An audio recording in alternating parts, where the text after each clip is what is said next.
Welcome back to another deep dive into the darkest corners of true crime. Tonight, we have 11 stories about the masks people wear and the secrets they keep behind closed doors.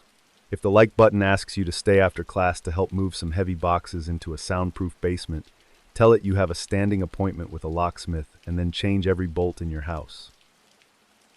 The small wooden desk in the corner of a bedroom in Seoul is still covered in the dust of 40 years. A stack of textbooks sits neatly on the left side, right next to a single half-finished drawing of a mountain landscape. It is the image of a life that was supposed to keep moving forward, a young boy preparing for a future that belonged only to him.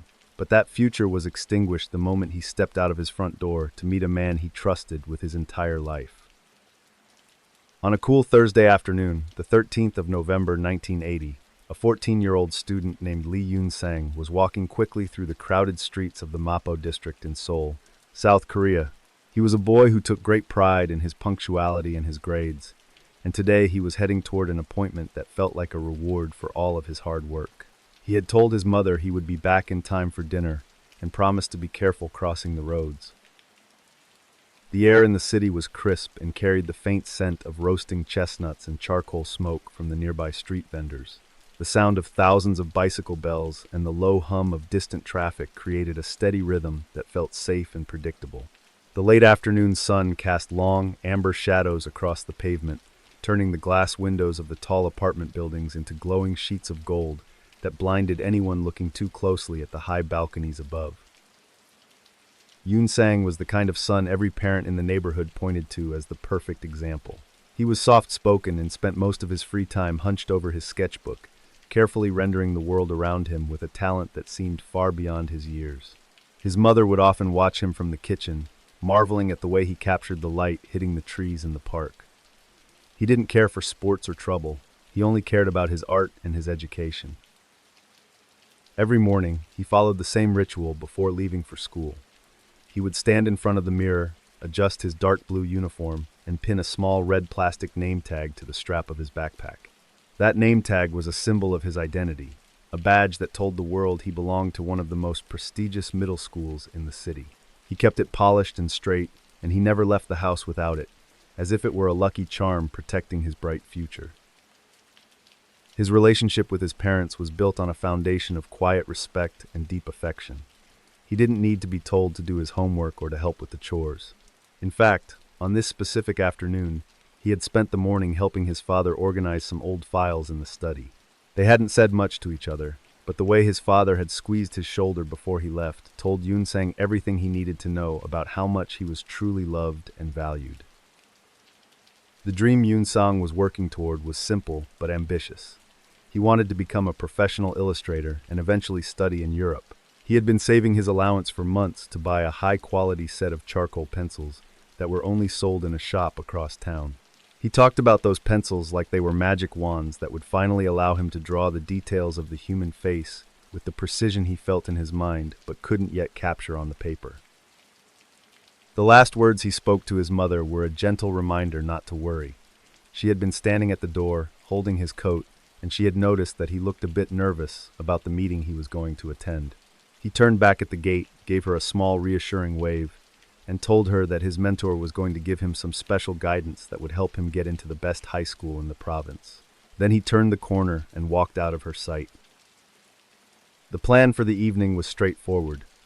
He was supposed to meet with a trusted instructor from his school, a man who had taken a special interest in his progress. The instructor had suggested they meet at a private apartment to go over some advanced materials that weren't covered in the regular curriculum. Yoon-sang felt honored by the attention. To him, this man was a pillar of the community, someone who represented the very best of what he hoped to become one day. It was a normal afternoon in every possible way. The buses were running on time, the shopkeepers were sweeping the dust from their storefronts, and the children in the park were laughing as they chased each other through the fallen leaves. There was no sense of impending doom, and no shadow looming over the sidewalk. Yoon-sang walked with a purpose, his red name tag bobbing against his shoulder, thinking only of the lesson ahead and the dinner his mother was preparing for him. He reached the apartment complex just as the sun began to dip below the horizon. He checked his watch and noted that he was exactly 3 minutes early, which pleased him. He climbed the stairs, his footsteps echoing in the quiet hallway, and stopped in front of the door his instructor had specified. He took a deep breath, adjusted his bag, and knocked. When the door opened, he was greeted with a warm smile and an invitation to come inside and make himself comfortable at the table. The instructor was a man known for his dedication to his students. He was often seen staying late at the school, grading papers, and offering extra help to anyone who struggled. The parents in the district spoke of him with great admiration, and Yoon Sang felt lucky to have earned his personal mentorship. As he sat down and began to take out his notebook, the instructor offered him a glass of juice and asked him how his latest drawing was coming along in his private time.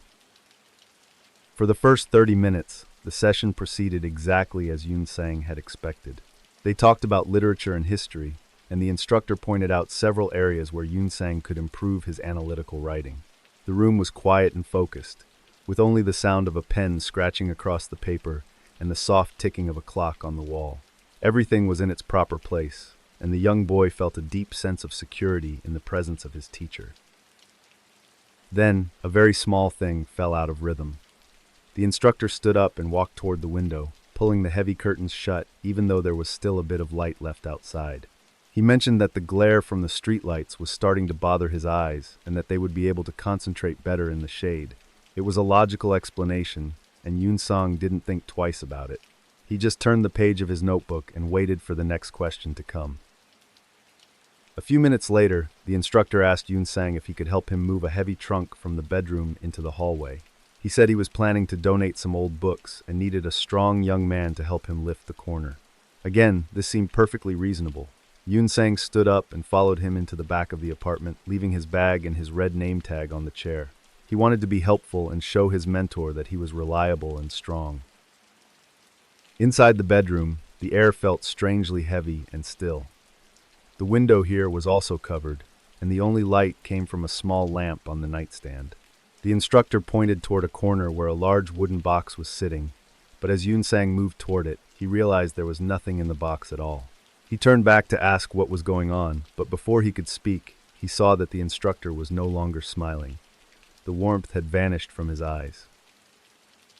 The silence in the room became absolute. Yoon Sang tried to step back toward the door, but the instructor was blocking his path, his posture stiff and his breathing shallow.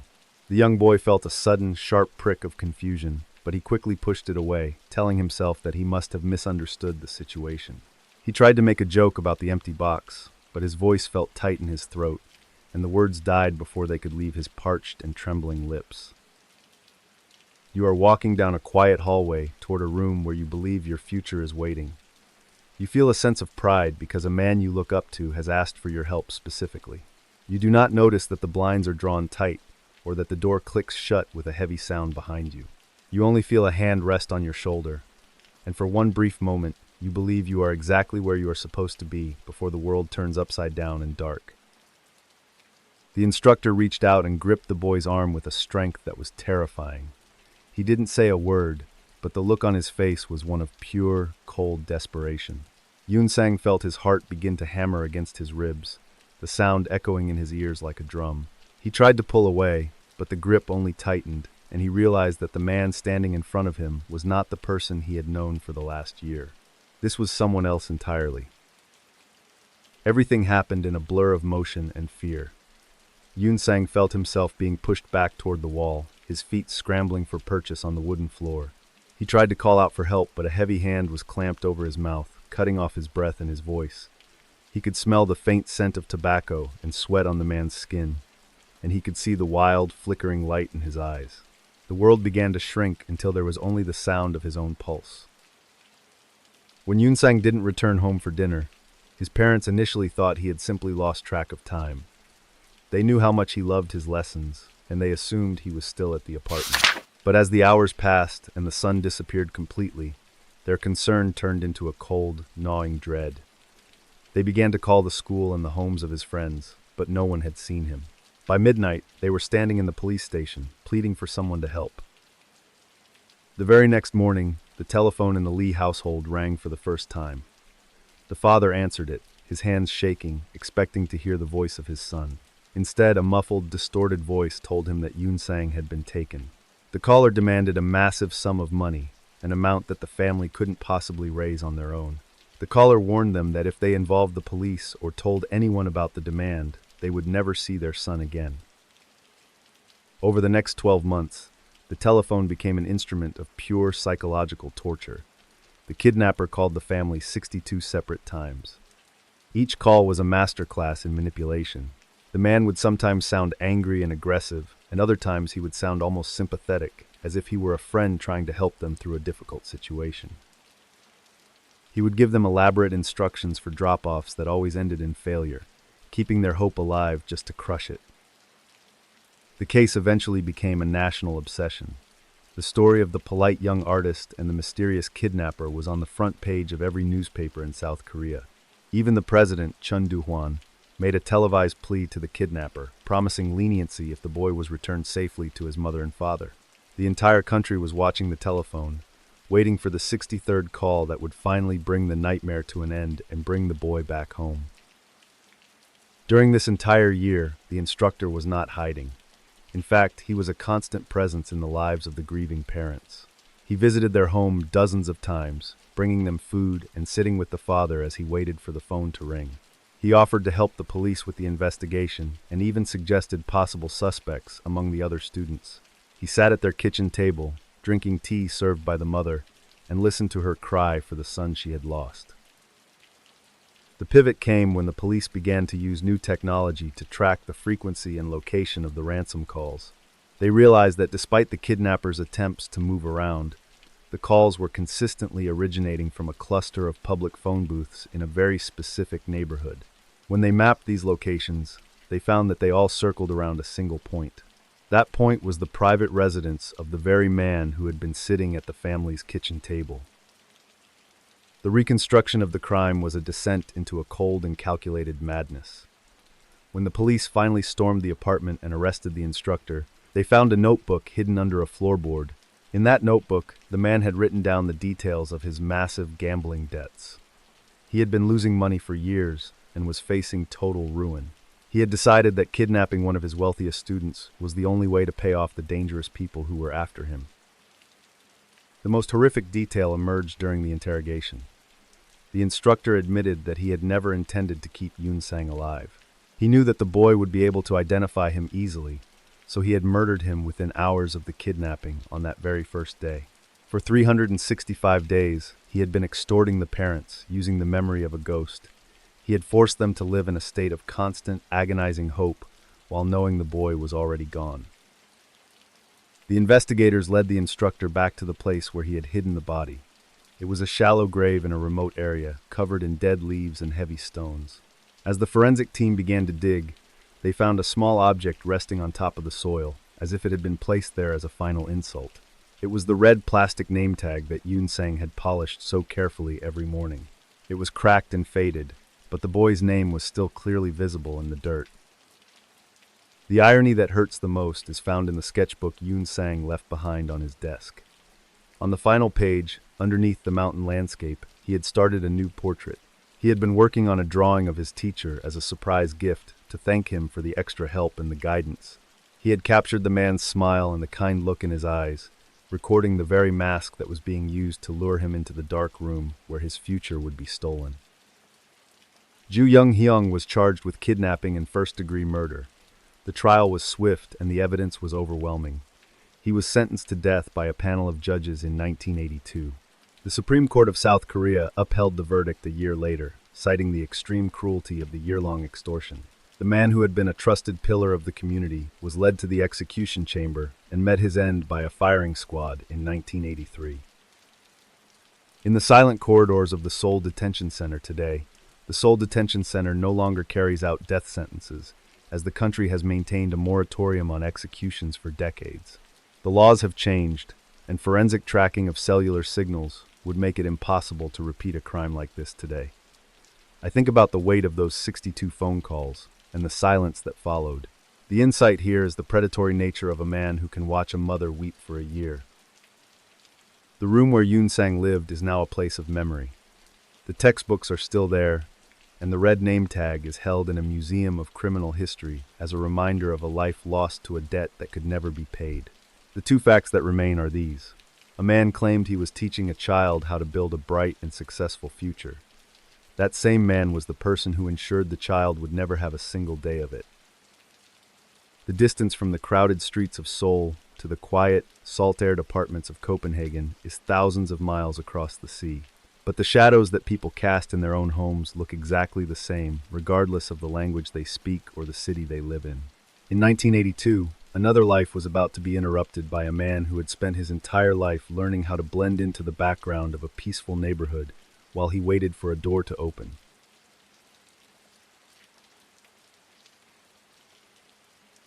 On a quiet Tuesday morning, the 2nd of March 1982, a 77-year-old woman named Edith Ullman was tidying her small, sunlit apartment on the 3rd floor of a brick building in the heart of Copenhagen, Denmark.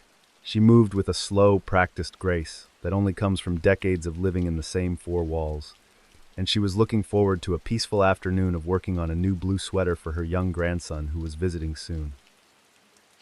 The only sound in the apartment was the rhythmic tick of a grandfather clock in the hallway and the distant, muffled calls of gulls circling over the harbor. A dry, dusty scent of lavender sachets mixed with the faint warmth of the morning sun hitting the thick wool carpet near the window. A single beam of pale light illuminated a teacup resting on a lace doily, while soft shadows danced across the floral wallpaper as the clouds drifted slowly across the cold northern sky. Edith was a woman who had lived through the hardest parts of the 20th century, and she wore her age like a badge of quiet honor. She was a widow who had managed to maintain her independence long after many of her friends had moved into assisted living facilities. Her neighbors in the building knew her as the lady with the silver hair who always had a kind word and a piece of peppermint candy for the children who played in the courtyard during the summer months. Every single morning, regardless of the weather, Edith followed a routine that connected her to the world outside her window. She would carefully open the glass door to her small balcony and spread a handful of seeds on the railing for the sparrows that waited for her. She knew several of the birds by sight, and she would talk to them in a low, gentle voice as they ate. It was a simple act of kindness that defined her character and made her a beloved figure in the local street. Her most cherished possession was a small wicker basket that she kept next to her favorite armchair in the living room. It was filled with balls of soft yarn and several different sizes of needles, but there was one blue crochet needle that she favored above all the others. She used it to create intricate lace douaires and warm garments for her growing family. To her, the needle was more than a tool. It was a way to weave her love into the lives of the people she would eventually leave behind. On this particular morning, Edith had spent an hour talking on the phone with her daughter, planning the details of an upcoming family dinner. They had laughed about a funny thing her grandson had said at school, and Edith had promised to have his new sweater finished by the weekend. She felt a deep sense of contentment as she hung up the receiver, knowing that her life was full of the small, beautiful moments that truly matter. She was a woman who was completely at peace with her world. The dream she was working toward was modest but deeply meaningful to her. She wanted to finish a collection of handmade baby blankets for a local charity that supported new mothers in the city. She believed that every child should start their life wrapped in something warm and made with care. She had already completed 4 of them, and she was planning to start the 5th one later that afternoon, right after she finished the blue sweater for her grandson's upcoming birthday party. The last real words she spoke were to a delivery man who had brought a small package of specialty tea to her door. She had thanked him with a bright smile and told him to stay warm in the biting wind that was blowing in from the sea. He had later remembered her as a cheerful and vibrant woman who seemed to have a light coming from within her. She closed the door, slid the brass bolt into place, and walked back toward her kitchen to put the kettle on for a morning cup of tea. The plan for the day was perfectly ordinary. After her tea, she intended to walk to the local bakery to buy a fresh loaf of rye bread and then spend the rest of the day in her armchair with her yarn. She liked the way the afternoon light filled her living room, making it the perfect place to focus on the delicate stitches of her crochet work. It was a life of simple pleasures and quiet dignity, lived in a neighborhood where everyone felt they knew exactly who lived behind every door. A young man from the area, known to many as a local athlete and a dedicated coach for the youth football team, was walking through the neighborhood at the same time. He was a man with a friendly face and a strong build, someone who was often seen helping elderly residents with their groceries or giving directions to tourists. He was a respected member of the community, a family man with his own children, and someone that any resident would feel comfortable opening their door for. As the morning progressed, the city of Copenhagen hummed with its usual efficiency. The cyclists pedaled through the narrow streets, and the shopkeepers arranged their displays of porcelain and wool. Edith sat in her kitchen, enjoying the warmth of her tea and the quiet beauty of the flowers she had placed in a vase on the table. She was a woman who appreciated the order of things, and she felt a profound sense of safety within the sturdy walls of her historic apartment building. The first wrong note occurred around 11 o'clock. Edith was sitting in her armchair when she heard a faint metallic clicking sound coming from the front door. It was subtle, almost like the sound of a key being turned very slowly in a lock. She paused her work and listened, her head tilted to the side. She told herself that it must be one of the neighbors in the hallway, or perhaps the building manager performing some routine maintenance on the hinges of the heavy wooden doors. A moment later, the explanation she had given herself was eliminated. The sound happened again, but this time it was followed by the soft creak of the doorframe being pushed inward. Edith stood up, her blue crochet needle still gripped in her hand, and walked toward the hallway. She expected to see a friendly face or perhaps a neighbor who had accidentally tried the wrong door. But as she reached the entrance, she saw that the brass bolt she had slid into place was no longer holding. The third beat followed immediately, leaving nothing left to explain. A shadow fell across the polished wood of the hallway floor, and a figure stepped into the light. The intruder was wearing dark gloves and a heavy jacket, and his face was partially obscured by a hat pulled low over his eyes. Edith felt a cold wave of realization wash over her as she looked at the stranger standing in her private sanctuary. The sense of safety she had built over 40 years vanished in a single breath. Suddenly, the world slowed down until every second felt like a minute. She could hear the heavy, ragged breathing of the man as he moved toward her, a sound that seemed to fill the entire hallway. She could feel the vibration of his boots on the floorboards, a rhythmic thumping that matched the frantic pounding of her heart. She could see the texture of the fabric of his gloves, and the way the light glinted off the metal of the lock he had just forced open with such terrifying ease. You are standing in the shadows of a stairwell, watching the light change under a door. You have lived in this neighborhood your entire life, and everyone knows your face as the friendly local coach. You feel the weight of the gloves in your pocket and the cold metal of the tool in your hand. You are not a neighbor today. You are the thing that the locks were built to keep out, and you know exactly when the bolt will slide back so you can step into the life of someone who trusts the world.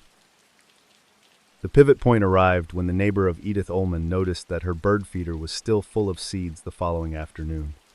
He knew that she never missed a day, and a deep sense of unease settled into his chest. He called the police, and when they forced their way into the apartment, they found the rooms in perfect order, except for the bedroom. The life of the woman who loved the birds had been ended in a way that the city of Copenhagen would not forget for 30 years. The investigation was immediate and thorough, but the killer had left almost no evidence behind. The police found the small blue crochet needle on the floor under the bed, snapped into 2 jagged pieces.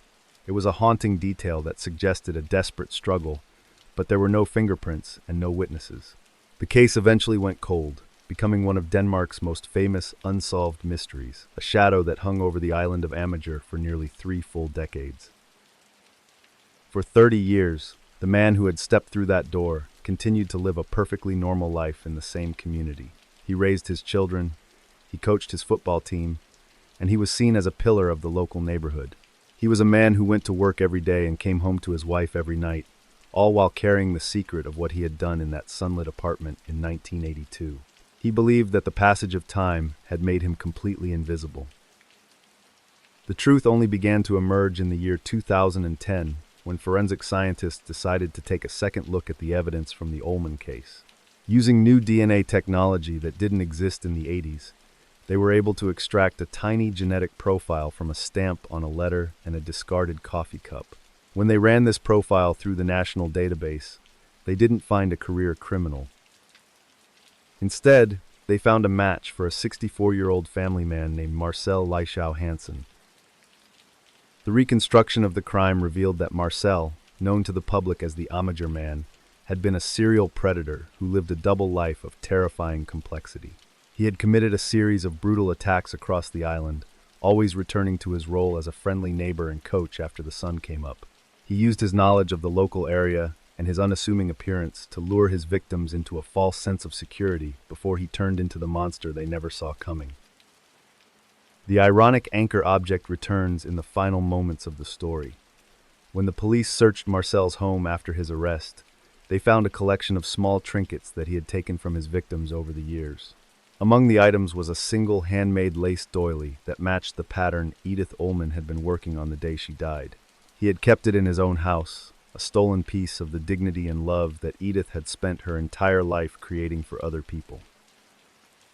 Marcel Licow Hansen was charged with multiple counts of murder and sexual assault. He was sentenced to life in prison by a Danish court in the year 2011. Every fact of his crimes was presented to a silent courtroom, and the man who had been a local hero was revealed to be a calculating and heartless killer. The final sentence was read in a voice that carried the weight of 30 years of waiting for justice to finally catch up with the shadows on the wall. 44 years after that March morning in Copenhagen, Marcel Licow Hansen remains incarcerated in a high-security facility in Denmark. He is a man who is now elderly and frail, a far cry from the powerful athlete who forced his way into a quiet apartment in 1982. The development of forensic biology and DNA mapping has made it almost impossible for a killer to hide for 30 years in the modern world. I believe that even the longest shadow eventually has to face the light of the sun. The dark irony of the case is found in the way Marcel was eventually caught. He was a man who took pride in his precision and his ability to blend into the crowd, yet he was betrayed by a single microscopic cell that he didn't even know he had left behind. He spent 3 decades believing he was a master of the hunt, while in reality, he was a man who had already written his own confession into the very fabric of the world, waiting for the technology of the future to read it aloud. The two brothers who would eventually lead a 7-month massacre across northern China had a very different way of moving through the world. They didn't seek to blend in for 30 years. They sought to outrun the law by moving faster than the news could travel. While Marcel Licow Hansen hid in the quiet routines of a Copenhagen neighborhood, the Wang brothers were preparing to turn an entire country into a hunting ground as they fled toward the mountains of the north.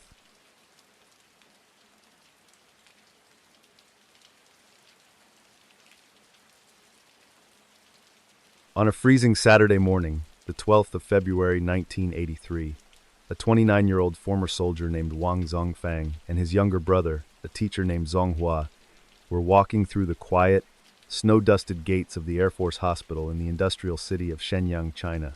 They were two men who appeared to be exactly where they belonged, moving with a calm and deliberate purpose that suggested a routine visit or a simple professional errand on a weekend.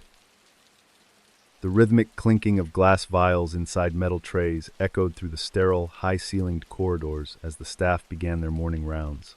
A sharp, stinging scent of antiseptic and bleach mixed with the humid steam rising from a nearby laundry room where heavy white linens were being pressed for the day. The harsh, flickering fluorescent lights overhead cast long, blue shadows against the polished white tiles that stretched out like a frozen lake toward the dark rooms in the back. The younger brother, Zonghua, was a dedicated teacher at a local middle school, known for his patience and his ability to connect with the most difficult students in the district. He spent his evenings grading papers by the light of a single lamp, never complaining about the long hours or the modest pay. His neighbors often saw him carrying a stack of books, always ready to stop and offer a word of encouragement to a struggling child in the street who looked like they were having a hard time. The elder brother, Zongfang, had served his country with honor and was known in their small apartment complex as a man of extreme discipline and quiet strength. He was the kind of person who would shovel the heavy snow from every neighbor's doorstep before the sun had even fully risen, never asking for anything in return. He spoke very little, but his presence was a source of comfort for the elderly residents who lived alone, as they knew he was always watching over the safety of the building. Together, the two brothers lived in a tiny, meticulously kept apartment where they focused all of their energy on caring for their aging mother. She was a woman who had sacrificed everything to ensure her sons received a proper education, and they repaid her with a level of devotion that was the talk of the entire neighborhood. Every evening, they would sit together and drink tea, sharing stories about their day while they made sure she was comfortable and had everything she needed to sleep. On his shoulder, The teacher carried a handsome, dark leather doctor's bag that he had acquired recently to help him look more professional when he visited the hospital for his mother's appointments. The leather was soft and supple, smelling faintly of old books and expensive wax, and it had a sturdy brass latch that clicked shut with a satisfying and solid sound. To anyone who saw him, the bag was a sign of his status and his commitment to being a responsible, educated man in a city. One specific habit that the people closest to the brothers remembered most was the way they would always walk side by side, perfectly in step with one another. It was a physical manifestation of their unbreakable bond, a sign that they were two halves of a single whole. They didn't need to speak to communicate. A simple nod or a shift in posture was enough for one to know exactly what the other was thinking. They were a team in every sense, moving through the world as one unit. A scene that perfectly illustrated their relationship happened just a few weeks before that cold morning in February. The teacher had been struggling to fix a broken desk in his classroom, and without saying a word, the former soldier had shown up with a set of tools and spent 4 hours working in the silence of the empty school. When he was finished, he simply patted his brother on the back and walked home, leaving behind a perfectly repaired piece of furniture and a deep sense of gratitude. The dream they were working toward was a modest one, but it was everything to them. They wanted to save enough money to move their mother to a small house in the countryside, where the air was clean and she could finally have a garden of her own. They spent every spare moment calculating their savings and looking at maps of the northern provinces, imagining a life of peace far away from the soot and noise of the industrial city where they had spent their entire lives working so hard. The last real words the teacher spoke before they entered the hospital were directed at a young nurse he recognized from a previous visit. He had smiled and asked her how her family was doing, showing the same genuine interest in her life that he showed to every person he met. She had laughed and told him that they were doing well, and he had nodded politely, promising to bring her a small bag of his mother's homemade sweets the next time they came by for their usual consultation. On that particular morning, their plan was to handle a few final administrative details regarding their mother's health care. They had arrived early to beat the crowds, wanting to ensure everything was in order before the busy weekend rush began. They walked through the corridors with the confidence of men who had nothing to hide, their footsteps sounding like a steady heartbeat against the cold stone floors. They were respected, they were loved, and they were completely above suspicion. The hospital was a place of healing and order, a sanctuary where the rules of society were strictly followed and respected. The brothers moved through the lobby, nodding to the security guards who sat behind the heavy wooden desks, and began to make their way toward the administrative wing in the back.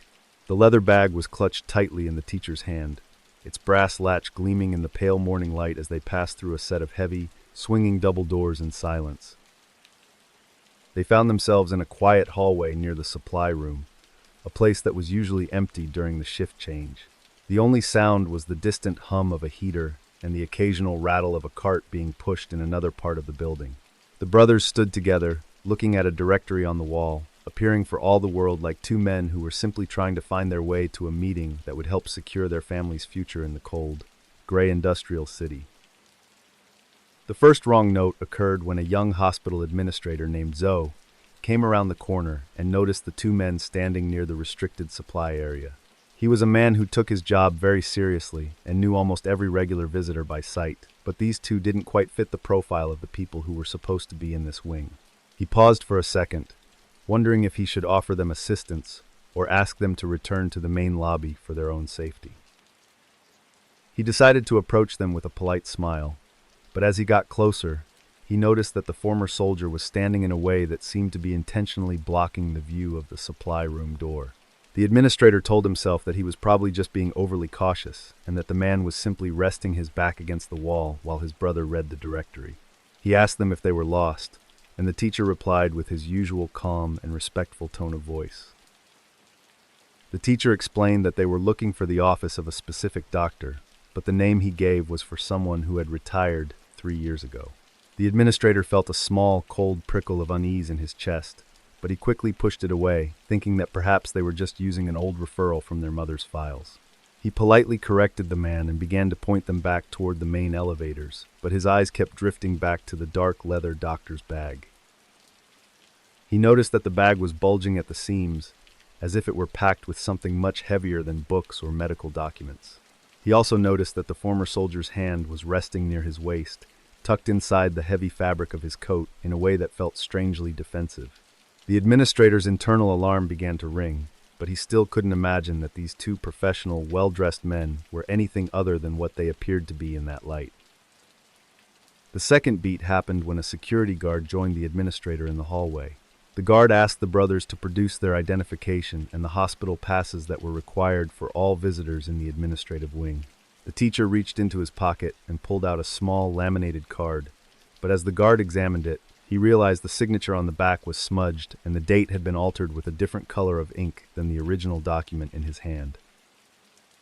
The explanation the brothers gave was that the card had been damaged in the laundry, but the guard was no longer listening to their excuses. He looked at the former soldier and saw a flash of something hard and cold in his eyes, a look that didn't belong on the face of a man who was simply visiting a hospital. The guard reached for his radio, intending to call for backup, but before he could even touch the plastic casing, the air in the hallway suddenly changed and went cold. Now, the world collapses into a series of short, sharp moments that happen faster than the brain can process them. You can hear the sound of the radio clicking as the guard's thumb slips against the button, a small, hollow plastic sound in the silence. You can feel the sudden, icy draft that rushes through the corridor as the former soldier pulls his hand out from beneath his coat, and the temperature in the room seems to drop by 20 degrees in a single second as the light fades. You can see the dark metal of a handgun appearing in the light, a heavy and oily object that looks completely out of place against the white tiles of the hospital. You see the teacher drop the leather bag, and as it hits the floor with a heavy thud, the latch pops open, revealing not books, but stacks of stolen ammunition and extra magazines. The mask of the polite, grieving sons has been ripped away, leaving behind only the cold reality of the men who were standing there. The pivot point occurs in the single second before the first shot is fired. It is the moment when the administrator realizes that the two men he had been trying to help were never interested in their mother's health or a house in the country. They were predators who had been using the hospital as a hunting ground to stock up for a much larger and more terrifying journey. After this second, the quiet life of the city of Shenyang would be changed forever by a long trail of fire. You are crouching behind a rusted metal crate in a dark train yard, holding your breath until your lungs feel like they are going to burst. The sound of heavy boots on the gravel is getting closer, clicking rhythmically against the frozen ground of the night. You can see the faint orange glow of a cigarette through a gap in the wood, and you realize the men the entire country is looking for are standing only 5 feet away. You know, if you make a sound, you will be the next one lost. The reconstruction of the events revealed that the former soldier and the teacher were actually the Wang brothers, two of the most dangerous fugitives in the history of the country. They had spent months planning a series of robberies and murders to fund their escape, and the hospital visit was a calculated move to steal more weapons from the security office. They were not two men caring for their mother, they were a two-man army that was prepared to kill anyone in their way. They managed to escape the hospital that morning, leaving behind 4 dead security guards and a city in a state of total panic. For the next 7 months, they moved across northern China like ghosts, staying one step ahead of a manhunt that eventually involved over 30,000 police officers and soldiers. They traveled by train, by bicycle, and on foot, killing 9 people and wounding 9 others as they fought their way through checkpoints and small mountain villages. The ironic anchor object returned when the brothers were finally cornered in the mountains of Jiangxi province. After a massive shootout that lasted for over 2 hours, the police moved in to inspect the bodies of the 2 men. Resting next to the teacher was the same leather doctor's bag he had carried into the hospital on that cold February morning. It was now riddled with bullet holes and soaked in the mud of the mountain, its brass latch finally broken beyond repair by the end. Inside the bag, the police found a collection of small handwritten notes. They weren't plans for a house in the country or letters to their mother. They were detailed lists of the ammunition they had used and the names of the officers they had killed along the way. The bag that was meant to be a symbol of professional status and a bright future had become a ledger of death, a heavy weight that they had carried with them until the very last second of their desperate lives in the dark. The verdict was delivered by the sound of rifles in a remote mountain clearing. There was no courtroom and no long appeals process for the Wang brothers. They were declared enemies of the state and were neutralized by the military forces that had been chasing them for 7 months. Every fact of their journey was recorded in a secret government file that was not released to the public for many years. The case was slammed shut in the cold air of the northern wilderness that night. In the modern classrooms, where police study this massacre today, the story of the Wong brothers is still used in military and police academies as a case study in tactical evasion and the failure of early security systems. The development of high-speed communication and national identification databases has made it impossible for anyone to hide in the landscape for 7 months while committing such a high volume of crimes. I think about the fear that gripped those villages every single night as they waited. The dark irony of the case is found in the way the brothers are remembered by their elderly mother, who was left alone in the city they wanted to flee. She refused to believe that her polite, diligent sons were the monsters the newspapers described. She spent the rest of her life waiting for them to return with the charcoal pencils and the dreams of a garden. To her, they were still the men who shoveled the snow and sat by her side, not the shadows in the mountain with a gun. Two cold facts sit side by side in the history books of the province. A man spent his entire career teaching children that the most important thing in life was to respect the law and care for their community. That same man spent the final months of his life tearing that community apart with a rifle and a leather bag full of stolen bullets. The silence between those two facts is where the real horror of the Northeast dual killers lives, hidden in the gray smoke of the past forever. The calculated terror of the Wang brothers was fueled by a desire to escape, but some tragedies are fueled by a hatred that has no borders and no exit plan. On a warm afternoon in Paris, the smell of fresh bread and the sound of clinking silverware would be replaced by the same cold metal and white dust that the brothers had left behind in Shenyang. The transition from a mountain shootout to a crowded city deli is a bridge built of glass and sudden, violent fire in the sun.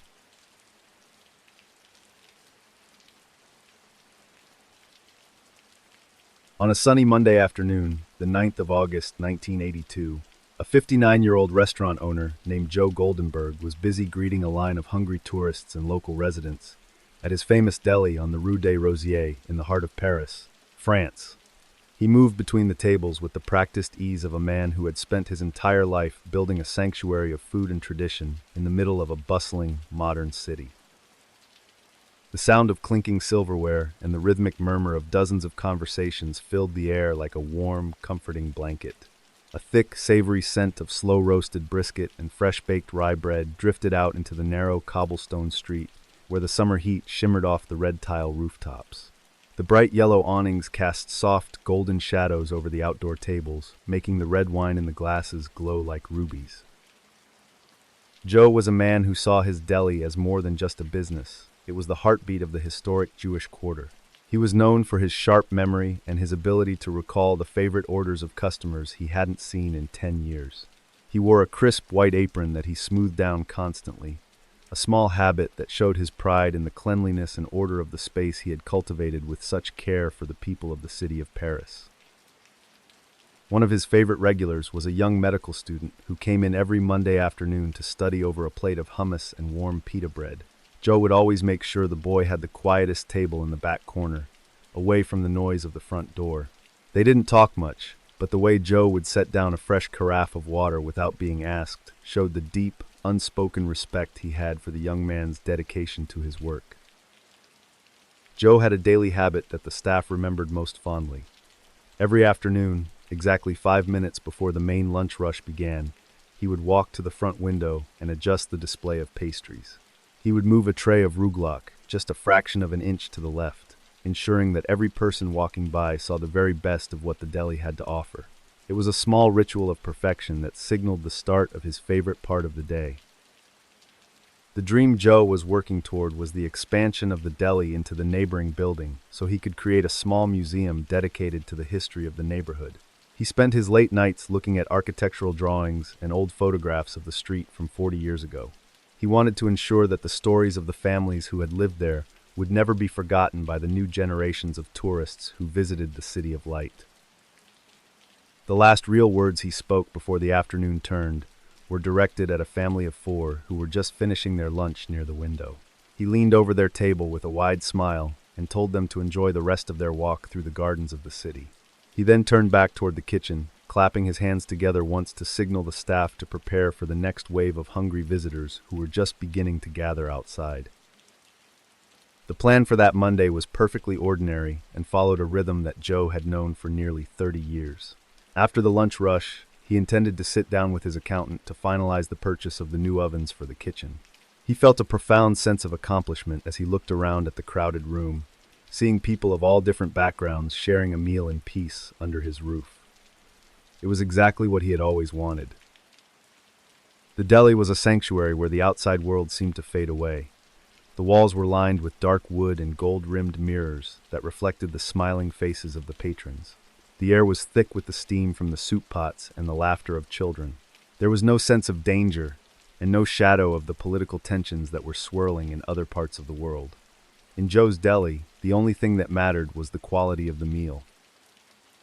A small white ceramic plate sat on a table near the center of the room, holding a half-eaten pita sandwich that a student had been working on while reading a textbook. The pita was soft and still carried the warmth of the oven, its edges lightly dusted with flour.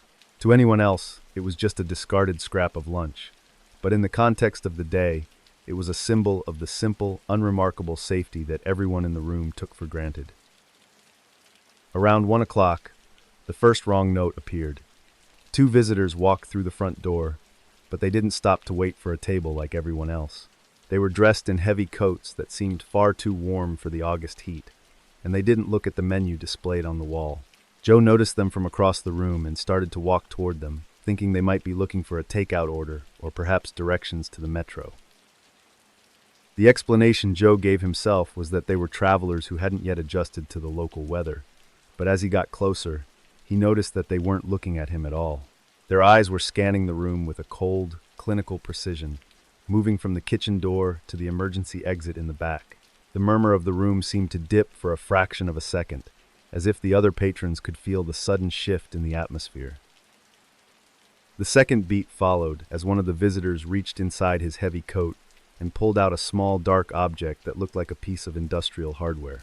He didn't say a word, but his hand moved with a level of practiced efficiency that suggested he had done this many times before. Joe stopped in his tracks, his hand halfway to his apron pocket.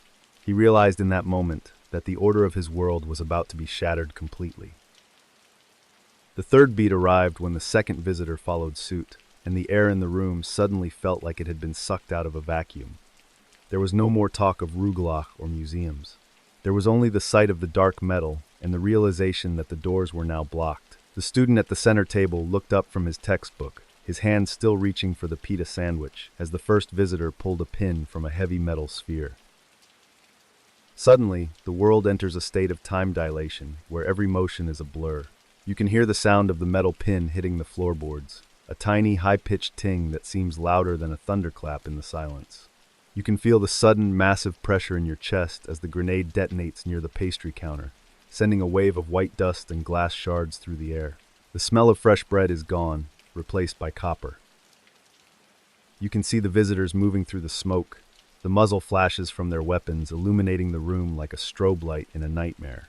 You see the white ceramic plates shattering on the floor, and the red wine spilling across the tablecloths like a growing stain of ink. You watch as the chairs are knocked over, and the yellow awnings are shredded by the force of the blast. The world is no longer Paris. It is a place of gray smoke and fire. The pivot point is the single paragraph of absolute silence that follows the exit of the visitors. They did not stay to watch the result of their work. They simply walked back out into the sun and vanished into the narrow alleys of the Marais. The street outside was full of people, but for 1 minute no one moved. The deli, which had been the heart of the neighborhood, was now a hollow shell of broken glass and the scent of burnt sugar and cordite. You are sitting at a small table, laughing at a joke your friend just made while you reach for a piece of bread. The air is thick with the smell of the kitchen and the sound of clinking silverware. Suddenly, the front window vanishes in a cloud of white dust, and the world goes completely silent for a heartbeat. You find yourself on the floor, looking at the legs of a table, wondering why the music has stopped and why the air suddenly tastes like smoke. The investigation into the Rue des Rosiers massacre would last for over 30 years. 6 people were killed that afternoon, and 22 others were severely injured. The French police initially focused on local extremist groups, but every lead seemed to vanish into a wall of bureaucratic silence. The visitors had disappeared so perfectly that it seemed as if they had been protected by the very city they had just attacked in broad daylight. The cold reconstruction of the truth only began to emerge in the year 2015. Investigative journalists and former intelligence officers revealed a secret that had been buried in the highest levels of the French government. It was discovered that the Directorate of Territorial Security had made a secret non-aggression pact with the leader of a terrorist group. The state had agreed to let the group operate if they stopped attacking France. The organization behind the attack was revealed to be the Abu Nidal organization. The pact meant that the attackers were essentially given a head start to leave the country before the police were allowed to catch them. The reconstruction explained every detail of the failed investigation. The reason the visitors had been so calm, and the reason the trails had gone cold, was because the hunters had been ordered to stay in their seats until the prey was gone. The ironic anchor object returns to the scene in the form of a photograph taken by a forensic officer. In the center of the frame, resting on a table that had somehow remained upright, was the white ceramic plate with the half-eaten pita sandwich. It was covered in a fine layer of white plaster dust and broken glass, but it remained as a frozen testament to the lunch that was never finished. It was the most haunting detail in a room full of shadows. The verdict for the families of the victims did not come for decades. In the year 2020, a French court finally issued international arrest warrants for 3 men believed to be living in Jordan and Norway. Every fact of the secret pact was laid bare in the legal documents, and the government was forced to acknowledge the betrayal of its own citizens. The case remains a dark stain on the history of French intelligence and the rule of law. Looking at the memorial plaque on the Rue des Rosiers now, the deli on the Rue des Rosiers has been rebuilt, and a memorial plaque sits on the wall outside to honor the 6 lives that were lost.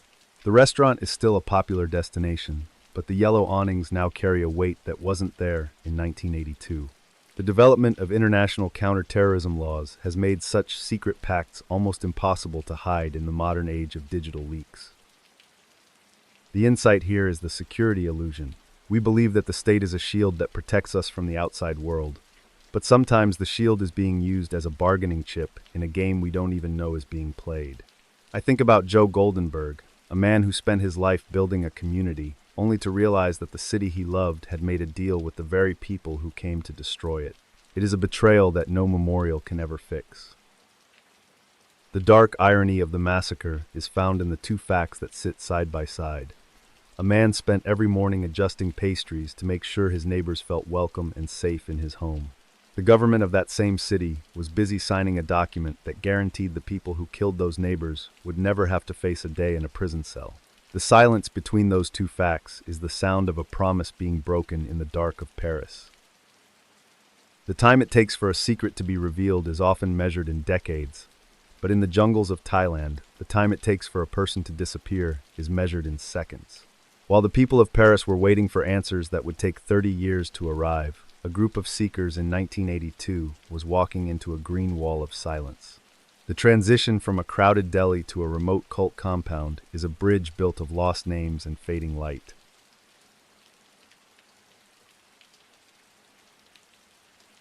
On a humid Monday afternoon, the 19th of April, 1982, a 45-year-old woman named Anong was sitting in the back of a private car as it wound its way through the dense, emerald green hills toward a remote forest monastery in the Kanchanaburi province of Thailand. She watched the dust rise in plumes behind the vehicle, feeling a sense of profound relief as the noise of Bangkok faded into the distance. She believed she was finally leaving her old life behind for something much better. The rhythmic, metallic chirping of cicadas pulsed from the thick canopy like a physical weight against the air. A heavy, cloying scent of damp earth and rotting vegetation rose from the forest floor, mixed with the stifling heat that made the skin feel slick and suffocating. The sunlight struggled to pierce the wall of tangled vines, casting flickering, skeletal shadows across the narrow dirt track that led deeper into the emerald silence, where the birds no longer sang and the world seemed to stop moving. Anong was a woman who had spent 2 decades building a successful import business in the heart of the city, and she was known for her sharp mind and her even sharper eye for detail. She was a person of immense discipline who never missed a morning meeting or a chance to help a neighbor in need. Despite her success, she felt a growing hollowness in her life after the passing of her husband, a quiet void that no amount of professional achievement or financial security could ever hope to fill for her. Her daily habit, the one her sister remembered most clearly, was the way she would spend the first hour of every morning meticulously balancing her ledgers by hand. She found a strange sort of comfort in the order of the numbers, the way they always added up to a logical conclusion. She would sit on her balcony with a cup of strong tea, the city of Bangkok waking up below her, and find a brief moment of control before the chaos of the business day began to pull at her from every single direction. The relationship that defined her was with her younger sister, who she had supported through university and into her own career. They had a bond built on shared secrets and a lifetime of looking out for one another in a world that wasn't always kind to women in business. One evening, Anong had sat her sister down and showed her a photograph of a serene forest clearing, telling her that she had finally found a place where she could learn to let go of the weight she had been carrying for so many years. The dream Anong was working toward was not a larger house or a faster car, but a state of spiritual merit that she believed would honor her late husband's memory. She wanted to reach a level of meditation where the grief no longer felt like a stone in her chest. She had heard stories of a specific teacher who lived deep in the jungle, a man who had supposedly attained a level of enlightenment that allowed him to see into the very souls of his students and guide them toward a path of pure, unclouded light. The last real words she spoke were to her sister at the edge of the driveway before she climbed into the car. She had reached out, squeezed her sister's hand, and promised that she would return in 1 month, feeling like a completely different person. She told her not to worry about the business or the house, and that for the first time in 45 years, she was going to do something that was just for herself. Then she smiled, stepped into the vehicle, and began the long journey toward the green hills. Her plan for the month was to engage in a rigorous course of merit-making, a traditional Thai practice of performing good deeds and seeking spiritual growth. The monastery she was heading to was not a typical temple, but a remote compound run by a man known only as the teacher. He was a former monk who had established his own sect, promising a shortcut to enlightenment through intense physical deprivation and long hours of silent meditation in the deepest parts of the forest, far away from eyes. As the car reached the end of the dirt track, Anong was greeted by a group of people wearing simple white cotton meditation robes. They moved with a slow, deliberate calmness that immediately put her at ease. They took her luggage and led her toward a small wooden hut that would be her home for the next 4 weeks. The simplicity of the space felt like a blessing to her, a clean slate where she could finally begin the work of rebuilding her spirit from the ground up in the cool shade. She was given her own white cotton meditation robe, and as she pulled it over her head, she felt a sudden sense of belonging. The fabric was coarse but clean, smelling of sun-bleached thread and a faint hint of jasmine. It was a garment of purity and renunciation, a symbol that she was no longer a business owner or a widow, but a seeker. She folded her city clothes neatly and placed them in the corner of the hut, intending to leave them there until her time in the forest was finally over. For the first 10 days, the routine was exactly what she had hoped for. She would wake before the sun, join the others for chanting, and then spend 12 hours in a state of quiet contemplation. The teacher would speak to them in a low, hypnotic voice, telling them that the hunger they felt was just an illusion, and that the fatigue in their bones was the weight of their past sins being burned away. Anong felt a strange, light-headed joy as she pushed her body to its absolute limits of endurance. The compound was a world unto itself, hidden from the rest of society by a wall of ancient trees. There were no newspapers, no radios, and no clocks. The only way to measure time was by the movement of the shadows across the dirt floor and the rising and falling of the teacher's voice during the evening lectures. Anong felt her connection to the outside world slipping away, and she welcomed the feeling, believing that she was finally reaching the higher plane of existence she had been searching for. One afternoon, a very small thing fell out of rhythm during the afternoon chanting. Anong noticed that one of the younger students, a girl who had been there for 3 months, was no longer in her usual spot in the front row. When Anong asked a senior follower about it, she was told that the girl had ascended to a higher level of study in a secret cave deeper in the jungle. It was a logical explanation within the context of the sect, and Anong went back to her meditation, feeling a bit jealous. A few days later, the second beat of the spiral occurred. Anong was asked to sign a document that gave the teacher power of attorney over her bank accounts in Bangkok. The senior follower explained that the money was a distraction, a heavy anchor that was preventing her from reaching the final stage of her transformation. Anong hesitated for a moment, her business mind flickering to life, but the teacher looked at her with such profound compassion that she felt ashamed of her own doubt and signed. The third beat followed when Anong was told that she would no longer be allowed to eat or drink anything except for a small amount of bitter tea prepared by the teacher himself. She was told that this was the final purge, the moment when she would finally be free of the physical world. Her vision began to blur, and the sound of the cicadas became a deafening roar in her ears. She felt as though she were floating, her body no longer belonging to her, as the light in the forest began to fade. Suddenly, the world enters a state of present tense, where the shadows of the trees look like reaching hands. You can hear the sound of the wind whistling through the dry bamboo, a hollow and haunting melody that carries the scent of distant rain. You can feel the cold sweat on your forehead, and the way your legs have become as thin and fragile as dry kindling. You can see the teacher standing at the edge of the clearing, his face a mask of absolute calm as he gestures for you to follow.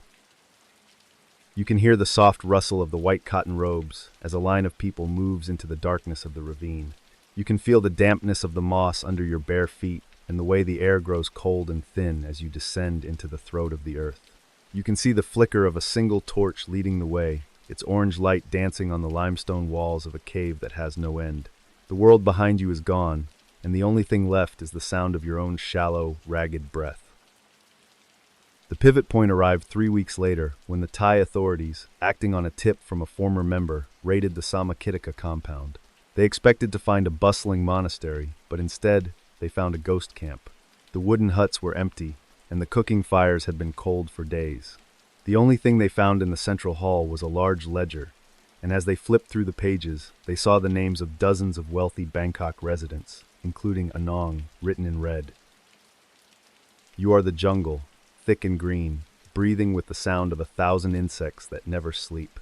You watch as a line of people in white robes walks deeper into your shadows, leaving the sounds of the road far behind them for the last time. You feel the weight of their feet on your damp earth, and you open your canopy to swallow the light so they cannot find their way back. They think they are finding the center of the universe, but they are only finding the places where the map ends. The investigation into the disappearances would last for years, but it would produce almost no answers for the families left behind. The police discovered that millions of dollars had been transferred from the victims' accounts to a series of offshore companies before the accounts were closed forever. The teacher, whose real name was discovered to be a man with a long history of fraud and manipulation, had vanished into thin air long before the first police officer stepped onto the dirt track. The forensic team spent months combing the jungle around the compound, searching for any sign of the missing students. They found several areas where the earth had been disturbed, but the heavy monsoon rains had washed away any evidence that might have been there. The reconstruction of the final days suggested a process of extreme psychological breaking, where the victims were led to believe that their physical disappearance was a sign of their own spiritual success and their ultimate victory. The ironic anchor object returns to the story in the final paragraphs of the official report. On a rocky ledge overlooking a deep, dark ravine 5 miles from the camp, the search team found a single white cotton meditation robe. It was neatly folded, as if the person who wore it had simply stepped out of it and moved on to another world. There were no footprints nearby, and no sign of a struggle. It was the only trace of Anong that would ever be found in the emerald silence of the hills. The verdict of the case remains open to this day.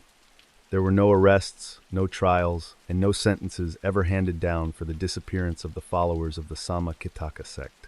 Every fact pointed to a master manipulator who understood the human heart well enough to steal not just a person's money, but their very sense of reality. The file was eventually placed in the archives of the cold cases, a locked door that no key in the world has been able to turn since 1982. Where the emerald vines have completely reclaimed that clearing today, the jungle has completely reclaimed the site of the compound. The wooden huts have rotted away, and the dirt track has been swallowed by the vines and the bamboo. The laws in Thailand regarding religious sects have been tightened significantly, and new digital banking security makes it much harder for a single person to drain an account without multiple layers of verification. I think about the sister who still waits for a letter that will never arrive. The insight pillar here is criminal psychology and the mechanics of coercive control. We think of ourselves as independent and strong, but under the right conditions of isolation and physical stress, even the most logical business mind can be bent until it breaks. The teacher didn't use a gun or a knife to make Anong disappear. He used her own desire for peace as a weapon against her. He turned her dream of a higher life into a path that led straight into the dark and cold of the earth. The dark irony of the disappearances is found in the two cold facts that sit side by side in the silence. A woman spent her life meticulously recording every cent of her business to ensure her family would be safe and secure for generations to come. That same woman handed over every bit of that security to a stranger because he promised her that the only way to be truly full was to be completely empty. The space between those two facts is where the jungle grows thickest and darkest. The pursuit of spiritual merit can lead a person to give up everything they own, but the pursuit of a champion can lead an entire nation to question its own identity.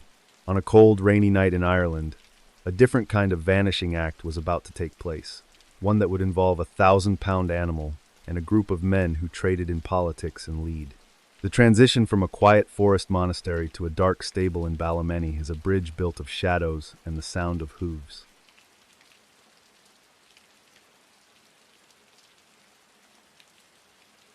On a freezing Tuesday night, the 8th of February, 1983, a 53-year-old head groom named Jim Fitzgerald was finishing his final rounds at the world-famous Ballymoney stud farm in County Kildare, Ireland. He was a man who lived for the quiet rhythm of the stables, and he was looking forward to a warm fire and a cup of tea after a long day of tending to some of the most valuable horses on the entire planet. He moved with a slow and confident stride through the rain. The sound of heavy rain lashing against the slate roofs and the rhythmic, hollow thud of hooves shifting on straw created a steady pulse in the night.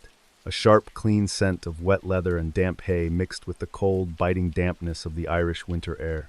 A single, dim yellow light flickered in the courtyard, casting long and jagged shadows across the white stone walls that stood like silent sentinels in the dark and the fog that rolled in from the nearby hills. Jim Fitzgerald was known throughout the racing world as a man of extreme patience and deep loyalty.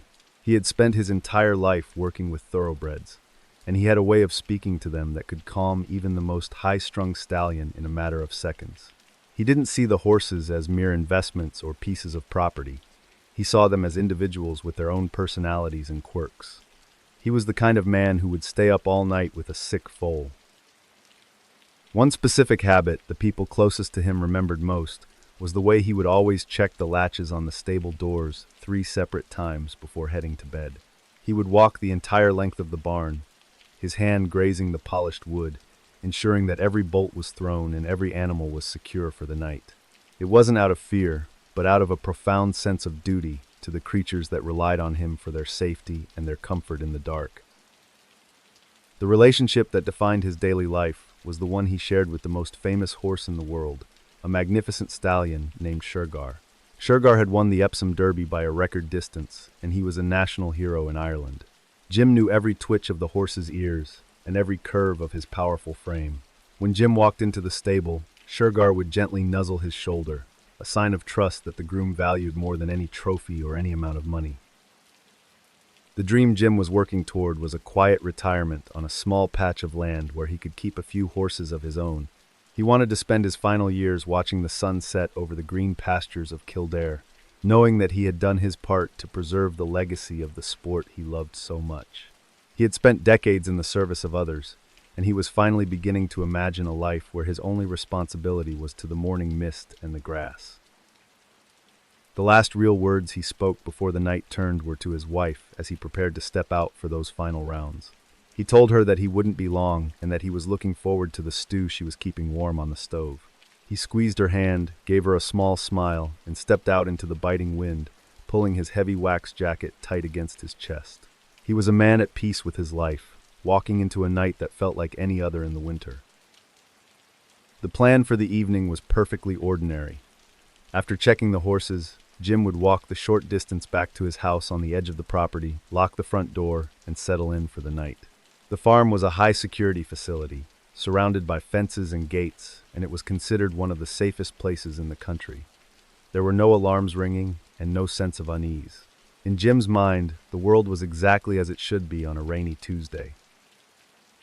Ballymenny Stud was a sanctuary of wealth and tradition, a place where the noise of the outside world was replaced by the rustle of the wind in the ancient oaks. The horses resting in their boxes represented millions of dollars in value, but to Jim, they were simply his charges. He moved through the barn with a small flashlight, the beam catching the breath of the stallions as it rose in white plumes in the cold air. Everything was quiet, orderly, and completely safe. A single braided lock of horsehair hung from a small hook near the entrance of the stable. It was a keepsake from a previous champion Jim had cared for, a small token of a bond that had lasted for years. To a visitor, it was just a piece of hair, but to Jim, it was a symbol of the deep connection between man and horse. It was an unremarkable object that spoke of a life spent in the service of something beautiful and strong, a physical anchor to his many years of work. Around 8 o'clock, the first wrong note appeared. As Jim was walking toward the main gate to check the lock, he noticed a car parked on the shoulder of the road with its lights off.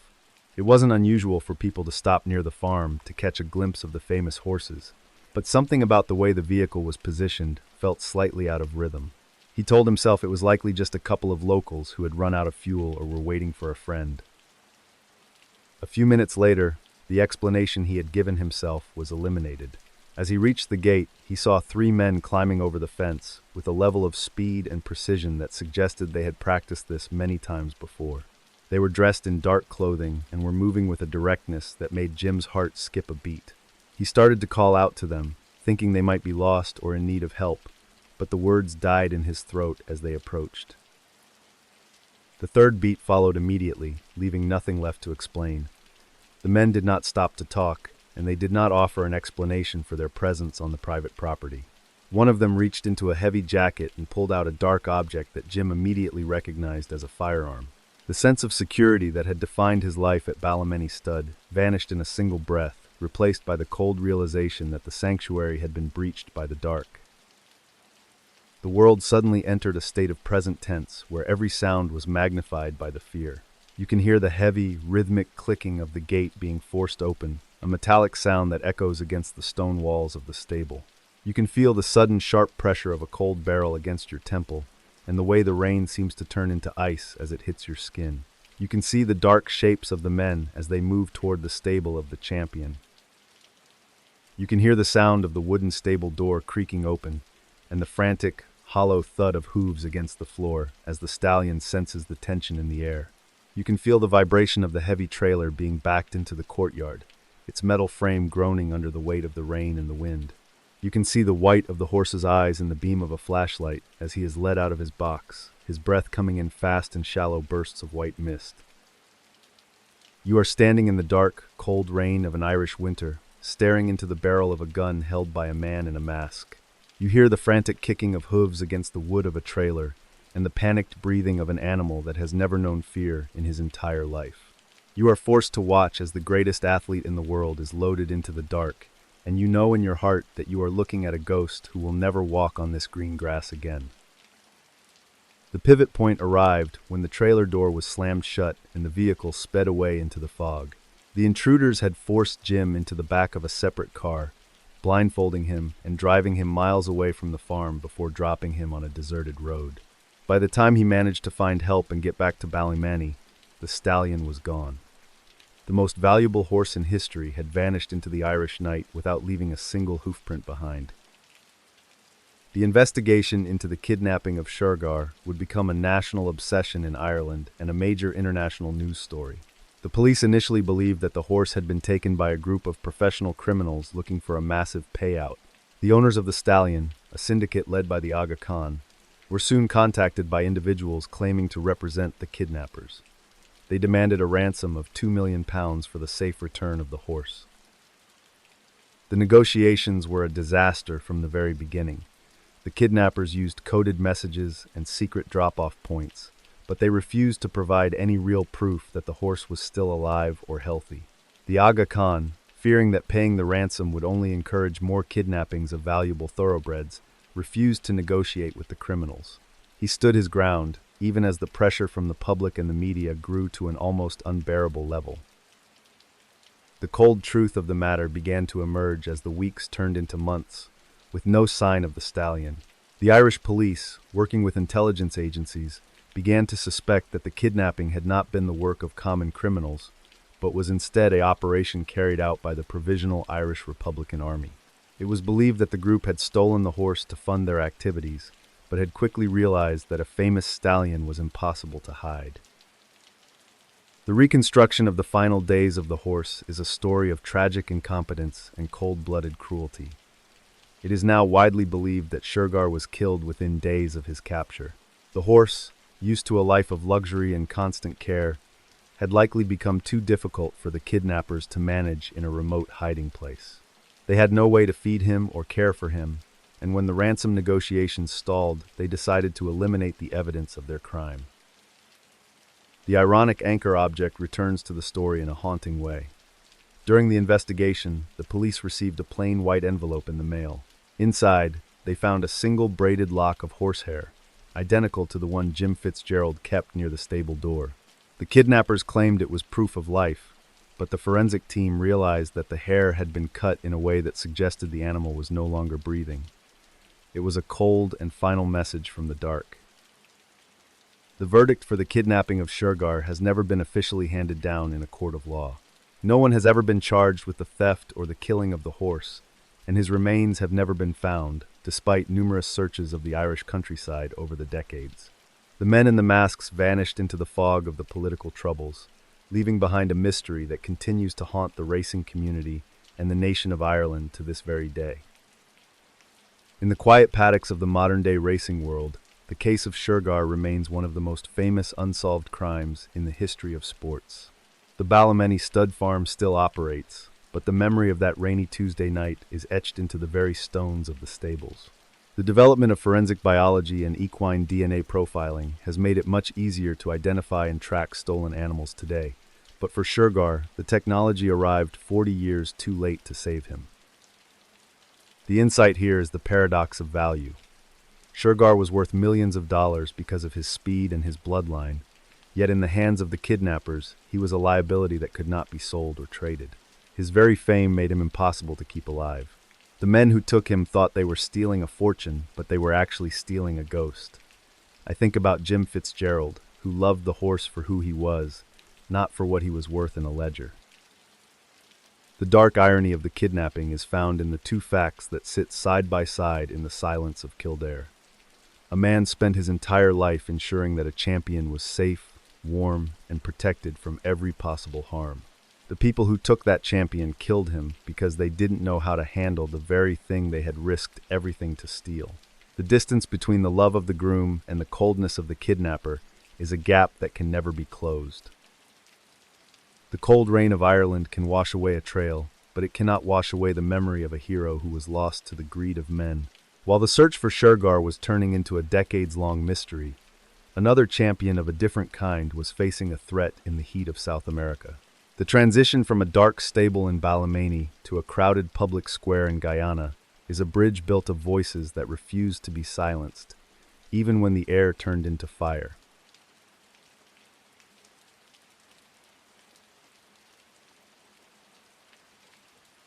A silver walkie-talkie antenna reflects the dim glow of a dashboard light inside a quiet car. It looks like a simple tool for communication, a way to bridge the gap between two people in a divided country.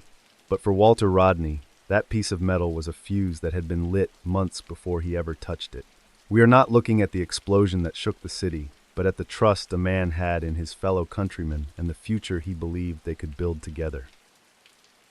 Today we are telling 11 stories about the masks people wear and the high price of dissent.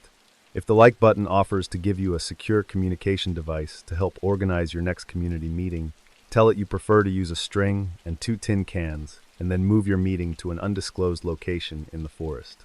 It is better to have a weak signal and a safe house than a clear connection and a room full of smoke that you can never escape. On a humid Friday evening, the 13th of June, 1980, A 38-year-old historian and political activist named Walter Rodney was sitting in the passenger seat of a blue Mazda sedan parked on a quiet street in Georgetown, Guyana. He was a man who moved with a calm and deliberate purpose, and he was currently waiting for a specific signal that would prove his movement had finally found a secure way to talk. He believed this was the start of a new era. The sound of rhythmic night insects and the distant, muffled hum of passing car engines created a steady pulse in the tropical air. A thick and cloying scent of damp earth mixed with the heavy, metallic smell of exhaust and the oppressive heat of the Guyanese night that made the skin feel slick and suffocating. The flickering yellow streetlights cast long, swaying shadows of palm fronds across the dusty dashboard and the dark glass of the windshield as the evening began.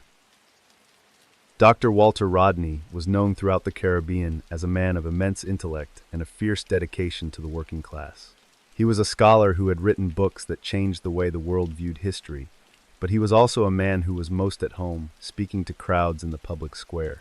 He didn't care for titles or the trappings of power. He only cared about the people he believed had been left behind by the system and their need for a voice. One specific habit his brother Donald remembered most was the way Walter would always carry a small notebook in his breast pocket, ready to jot down the concerns of anyone he met. He didn't just give speeches. He listened to the stories of the dock workers and the farmers with a level of focus that made them feel like the most important people in the country. He was a man who lived his life in a state of constant, quiet observation of the world around him. Their relationship was built on a foundation of shared struggle and a quiet, unbreakable trust that had been forged in the streets. On the morning of that Friday, Walter and Donald had sat together in a small cafe, discussing the logistics of their next meeting without using names or locations. They didn't need to speak in detail to understand each other. A simple nod was enough for Donald to know that his brother was ready to face whatever the government threw at him. The dream Walter was working toward was a Guyana, where race and class were no longer used as weapons of division. He wanted to build a political movement that truly represented the diversity of his nation, a place where the history of the people was taught as a source of pride rather than a source of shame. He spent his nights writing manifestos and his days organizing marches, believing that a better world was not just a possibility, but an absolute necessity. The last real words he spoke to his wife, Patricia, were a gentle promise that he would be home early enough to help put the children to bed. He had kissed her forehead and told her that the meeting tonight was just a simple technical test and that there was nothing to worry about. He was a man who always tried to shield his family from the growing tension of his political life, even as the shadows around him in the city began to grow longer and colder. The plan for the evening was to meet with a man who claimed to be a sympathetic member of the military. This man had promised to provide Walter with specialized walkie-talkies that could bypass the government's surveillance net, allowing the activists to coordinate their movements in secret. Walter believed this was the final piece of the puzzle that would allow his movement to grow safely in the face of the increasingly violent and oppressive regime of the state. It was an ordinary morning in Georgetown, filled with the usual noise of the markets and the bright colors of the tropical flowers.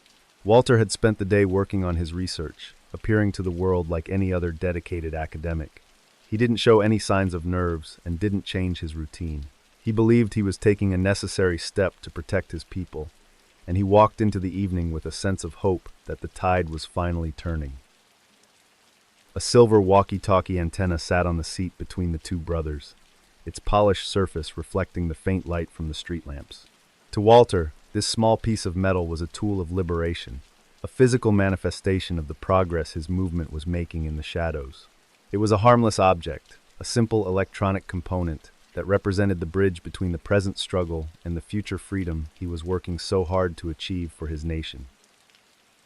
Around 8 o'clock, the brothers arrived at the designated meeting point to wait for the final instructions. The man from the military, someone Walter had met with several times before, had told them that the device needed to be tested at a specific time and location to ensure the signal would reach the remote areas of the country. Everything seemed to be going according to the plan, and there was no sense of danger in the quiet, tree-lined street that evening. One small thing fell out of rhythm during the long wait in the car. Walter noticed that the man who had provided the walkie-talkie was not present at the test site as he had promised he would be. He had sent a message saying he was delayed by a military checkpoint and that they should proceed with the test on their own. Walter explained it away as the typical friction of life under a regime, not realizing that the man's absence was the most important detail. A few minutes later, Walter picked up the device and noticed that the casing felt strangely heavy for its size. He mentioned to Donald that the batteries must be high-capacity models to handle the long-range transmission required for their secret work. It was a logical explanation, and he continued to wait for the clock to strike 8, holding the device in his lap as he adjusted the silver antenna one last time to ensure the best possible reception in the night. As the time approached, Walter noticed that the walkie-talkie was beginning to hum with a low, steady vibration that he hadn't noticed during the previous brief inspections. He told himself it was just the internal circuitry powering up for the high-frequency broadcast they were about to initiate. The sound was subtle, almost like the buzzing of a small insect, and he didn't feel any reason to be alarmed by a piece of equipment he believed was a generous gift. The third beat followed when the clock finally hit the designated second. Walter reached for the switch on the side of the device, intending to send the first signal to his team in the hills. He felt a sudden sharp prick of heat coming from the plastic casing, but before he could even register the sensation or pull his hand away, the air inside the car changed. The explanation of a technical malfunction was no longer enough to cover the terrifying reality of the room. Suddenly, the world enters a state of present tense, where every second is a sharp and jagged edge. You can hear the sound of the plastic casing cracking open, a dry and splintering noise that seems to last for a lifetime in the silence. You can feel the sudden, massive wave of heat that washes over your lap, and the way the air in the car is replaced by a white and blinding light that tastes like metal and stone. The dashboard disappears into a cloud of dust and fire. You can see the silver antenna bending in the force of the blast, turning into a twisted piece of scrap metal before it even hits the floor. You see the glass of the windshield shatter into 1,000 tiny diamonds that hang in the air for a heartbeat before they rain down on the upholstery. You watch as the blue Mazda sedan is rocked by a force that feels like the hand of a giant, and you realize that the signal you were waiting for has finally arrived in the dark. The pivot point arrived in the single second of absolute silence that followed the explosion. The blue car sat in the middle of the street, smoke curling from the shattered windows, but no one came running to help. The street was empty, as if the entire neighborhood had known to look away at that exact moment. After this second, the political landscape of Guyana would be changed forever, and the voice that had spoken for the working class would be gone from the air. You are sitting in the passenger seat of a car, feeling the vibration of the engine through the floor. You hold a small plastic box in your lap, waiting for the signal that will tell you your message has been heard. You trust the man who gave it to you because he is one of your own, a brother in the struggle. You reach out to flip the switch, thinking of the thousands of people waiting for your voice, not knowing that the voice is already gone and the box is a grave. The investigation into the death of Walter Rodney was a masterclass in state-sponsored deception. The government immediately claimed that Rodney had died while trying to plant a bomb himself, portraying the historian as a violent revolutionary who had accidentally killed himself with his own weapon. For over 30 years, this was the official story, despite the testimony of his brother Donald, who had survived the blast with minor injuries and spoke of the gift. The truth only began to emerge when the identity of the man from the military was finally confirmed. His name was Gregory Smith, a sergeant in the Guyana Defense Force with expertise in electronics and explosives. He had been ordered by the regime to infiltrate Rodney's movement and provide him with a lethal gift. The walkie-talkie was never a communication device. It was a remote detonated bomb designed to kill the man who held it while framing him for the act. The ironic anchor object returns in the form of the silver antenna found in the wreckage of the blue Mazda. During the reconstruction, it was revealed that the antenna was actually the trigger for the blast. Smith had told Rodney to extend the antenna to its full length to test the signal, knowing that this action would complete the circuit for the bomb inside. The very tool Rodney used to reach out to his people was the thing the state used to take his life in the dark. The irony that hurts the most is found in the notes Walter had written in his small notebook that morning. He had been sketching out a plan for a national day of reconciliation, a time when all the people of Guyana would come together to talk about their shared future. He died holding a device that was meant to facilitate that conversation, killed by the very division he was trying to heal. The notebook was found in his pocket, its edges scorched by the fire of that night. The verdict of the Guyanese legal system took more than 4 decades to reach a final conclusion. In the year 2014, a commission of inquiry was finally established to investigate the death.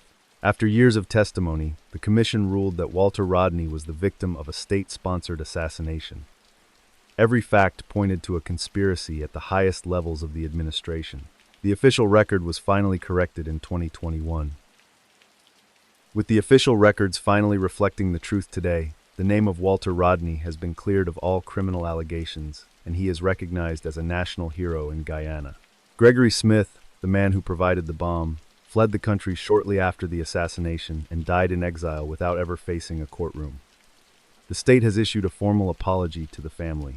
I think about the courage it takes to speak the truth when the world is trying to silence you with a bomb. The insight pillar here is the security illusion and the way power can be used to distort reality for generations. We believe that history is written by the victors, but as we see in the case of Walter Rodney, the truth has a way of working its way through the cracks of the tallest walls. The state can kill a man and burn his books, but it cannot stop the momentum of the ideas he left behind in the hearts of the people who continue to listen to his voice in the streets. 2 cold facts sit side by side in the tropical sun of Georgetown. A man spent his entire life studying the history of the world to help his people understand their own worth and power. The government of his own country spent 3 decades editing that same history to make him look like the villain of his own life story. The silence between those 2 facts is where the memory of Walter Rodney continues to grow, a voice that the fire of the state could not consume.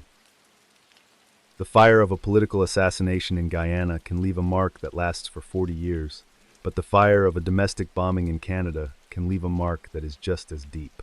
While the people of Georgetown were mourning a historian, a group of young activists in British Columbia were preparing to turn their own voices into a series of explosions that would shock a nation. The transition from a blue Mazda to an industrial factory is a bridge built of radical hope and lead.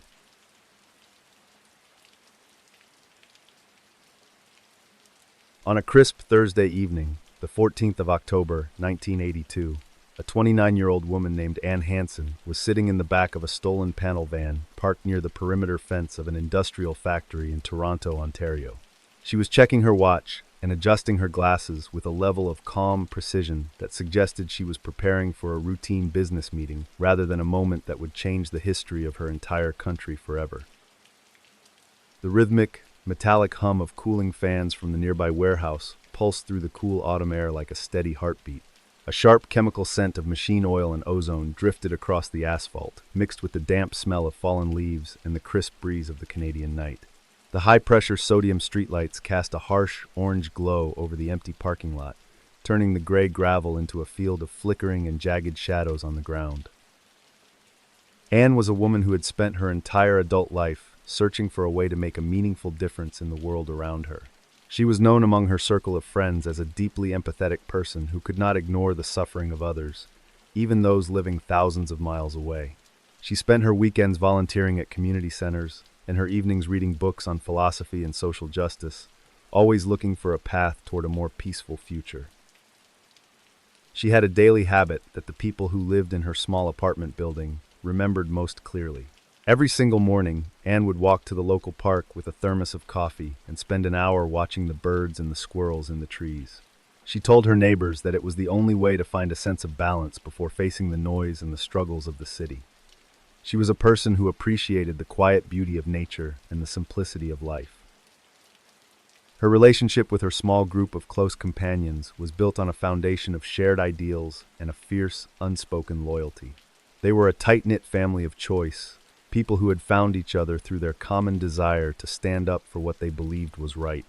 One afternoon, they had gathered in a quiet backyard to share a meal, and the way they looked at one another showed a level of trust that was so profound it didn't even require any words. The dream Anne was working toward was a world where technology was used for the benefit of humanity rather than its destruction. She was particularly concerned about the manufacturing of weapons components in her own province, believing that every small part contributed to a larger machine of war. She spent her nights writing letters to politicians and her days organizing peaceful rallies, convinced that if enough people spoke up, the industry of violence would eventually stop. The last real words she spoke to her mother were a gentle reassurance that she was doing well and that she was finding a lot of purpose in her current projects. She had promised to come home for the upcoming holidays and help decorate the house, just as she had done every year since she was a little girl. She was a daughter who called every week, someone who never forgot a birthday and who always made sure her family knew they were loved and supported by her. The plan for that October evening was the culmination of months of intense discussion and careful observation. Anne and her companions believed they had found a way to send a powerful message to the manufacturing industry without causing any physical harm to a single human being. They had chosen a specific target that was empty during the late-night hours, and they had prepared a detailed protocol to ensure that the building would be completely cleared of any staff. Everything about the morning had felt perfectly ordinary and filled with a sense of quiet determination. Anne had spent the early hours finishing a hand-drawn map of the factory grounds, marking the exact locations of the security cameras and the utility entrances. She used different colored pens to indicate the safest routes and the points where a message could be placed for maximum impact. To her, the map was a blueprint for a peaceful and necessary change for all. A hand-drawn map of the factory grounds sat on the floor of the van, its edges slightly curled from the humidity of the evening. It was a project she had worked on for weeks, a sign of her commitment to precision and her desire to ensure that everything went according to the plan. At this point, it was just a harmless piece of paper, a collection of lines and circles that represented her dedication to a cause she believed was the most important thing in the whole world. The factory was a massive complex of gray concrete and dark glass, a place where hundreds of people worked every day to produce advanced electronics. To the workers inside, it was just a place of employment, a way to support their families and build their own futures in the city. The air inside was filled with the sound of machinery and the smell of industrial cleaners, a world of productivity and routine that felt as solid and as safe as any other office in Canada. Anne sat in the silence of the van, feeling the steady thumping of her own pulse in her fingertips. She looked at her companions, seeing the same resolve in their eyes that she felt in her own heart. They believed they were the helpers, the ones who were willing to take a risk to protect the many people who didn't even realize they were in danger. There was no sense of hatred in the vehicle, only a profound and overwhelming sense of duty to a future they loved. The first wrong note occurred around 10 o'clock when the group noticed a security vehicle that was moving much slower than usual along the perimeter fence. It was a subtle change in the rhythm of the night, a small detail that didn't quite fit the patterns they had observed for weeks. Anne told herself that it was likely just a new guard who was being particularly thorough on his first night. She gripped the map a little tighter, but she didn't feel any reason to stop. A few minutes later, the explanation she had given herself was eliminated. The security vehicle stopped directly across from the utility gate, and the guard stepped out, shining a high-powered flashlight into the bushes exactly where the group had intended to enter. The beam of light cut through the dark like a blade, illuminating the very spot where their plan was supposed to begin. Anne felt a sharp prick of unease, but the guard soon returned to his car and drove away. The third beat followed immediately, leaving nothing left to explain. As the group moved toward the fence, they realized that the utility gate, which had been left unlocked for the previous 3 nights of their final reconnaissance, was now secured with a heavy chain and a brand new padlock. The path they had mapped out so carefully was now blocked, and the silence of the factory grounds suddenly felt heavy and thick with a weight they hadn't noticed before that second. Suddenly, the world enters a state of present tense, where every motion is sharp and jagged. You can hear the sound of the bolt cutters snapping through the metal link, a dry and splintering noise that seems to echo for a mile in the silence. You can feel the sudden, massive rush of adrenaline that makes your vision go narrow and your breath come in short, shallow bursts. You can see the dark shape of the factory looming ahead of you like a sleeping giant in the dark. You can hear the sound of the van door sliding shut and the frantic, hollow thud of your own boots on the asphalt as you run toward the loading dock. You can feel the vibration of the heavy boxes being moved into place and the cold metal of the timer as you turn the dial to the designated mark. You can see the red light of the indicator beginning to blink in the dark, a small and steady pulse that tells you the message is about to be delivered to the whole world. The pivot point arrived when the group stepped back from the loading dock and realized that the warning call they had planned to make to the security desk was not going through. The telephone in the nearby booth was out of order, the receiver hanging by a silver wire. After this second, there was no way to reverse the timer or to ensure the building was empty. The mission for peace had suddenly turned into a race against a clock that was already ticking toward zero. You are walking toward the time clock to punch out for the day, thinking about the warm dinner waiting for you at home. The air smells like metal and old coffee. You do not see the van parked near the ventilation intake or the wires snaking through the shadows of the loading dock. 1 second you are reaching for your coat, and the next, the walls of the world turn into fire and the ceiling begins to rain down in heavy, jagged pieces of concrete and glass on the floor. The investigation into the bombing of the Litton Systems factory would become one of the most significant domestic security cases in Canadian history. 10 people were injured in the blast, some of them severely, and the damage to the facility was estimated to be in the millions of dollars. The police initially struggled to find a lead, as the group had been meticulous in their planning and had used stolen vehicles and equipment that were difficult to track to any source. The cold reconstruction of the truth only began to emerge months later when the Royal Canadian Mounted Police initiated a massive undercover operation. They realized that the bombing was part of a series of attacks carried out by a small, radicalized cell of activists who called themselves Direct Action. The group had also been responsible for the firebombing of several video stores and the destruction of a high-voltage electricity substation in the province of British Columbia. The organization behind the attacks was soon dubbed the Squamish Five by the national media. The reconstruction explained every planted detail from the months leading up to the explosion. The reason the group had been so successful in avoiding detection was because they had completely isolated themselves from their families and friends, living in a state of constant, paranoid preparation for what they believed was a necessary revolution to save the world from itself. The ironic anchor object returns to the story in a cold and haunting way. When the police finally raided the group's hideout in the mountains, they found the hand-drawn map of the factory grounds pinned to a wall. It was no longer a symbol of careful planning for a peaceful message. It was now evidence of a calculated act of violence that had nearly killed 10 innocent people.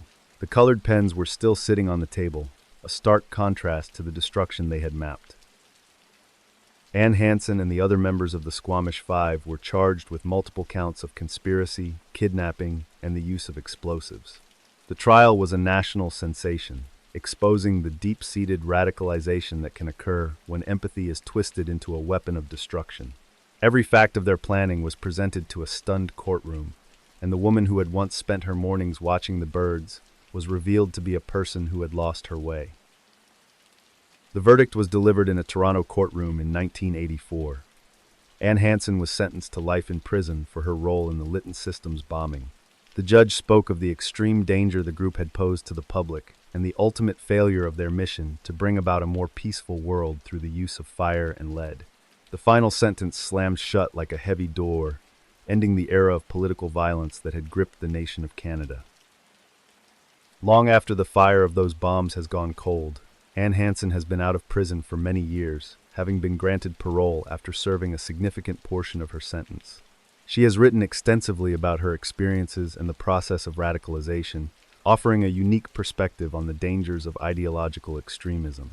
The laws regarding domestic terrorism in Canada were significantly strengthened as a result of the case, making it much harder for such a group to operate.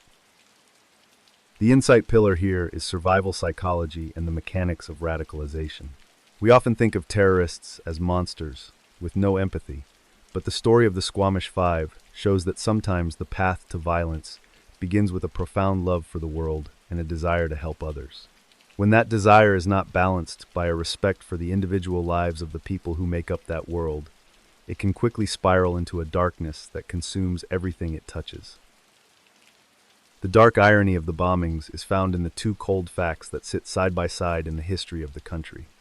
A woman spent her youth working toward a dream of a world without weapons and without war.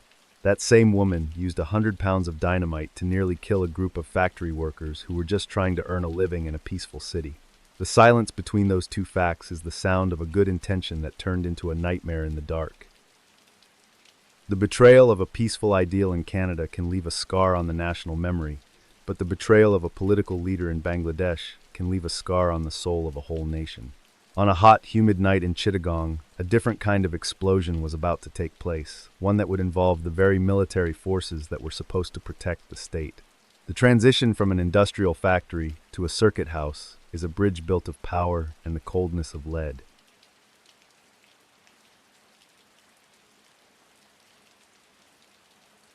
On a humid Saturday morning, the 30th of May, 1981, a 45-year-old president named Ziaur Rahman was resting deeply in a second-floor bedroom of a government circuit house in the port city of Chittagong, Bangladesh.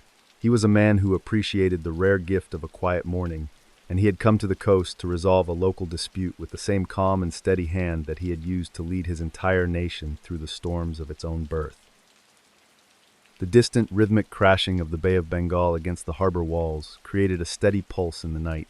The thick, salty scent of the sea air, mixed with the heavy, stifling dampness of a tropical monsoon night that made the skin feel slick and suffocating. The flickering orange glow of a single street lamp outside reflected off the dark, wet leaves of the banyan trees that stood like silent guardians around the old stone building as the evening began to fade away. Zia was a man defined by a level of discipline that bordered on the superhuman. He famously slept only 4 hours every night, rising long before the sun to begin his work for the nation. To the people of Bangladesh, he was more than a politician. He was the soldier who had announced their independence over the radio during their darkest hour. He moved through his life with the straight back and the sharp gaze of a commander who expected the world to follow his lead. One habit the people closest to him remembered most was his obsession with direct observation.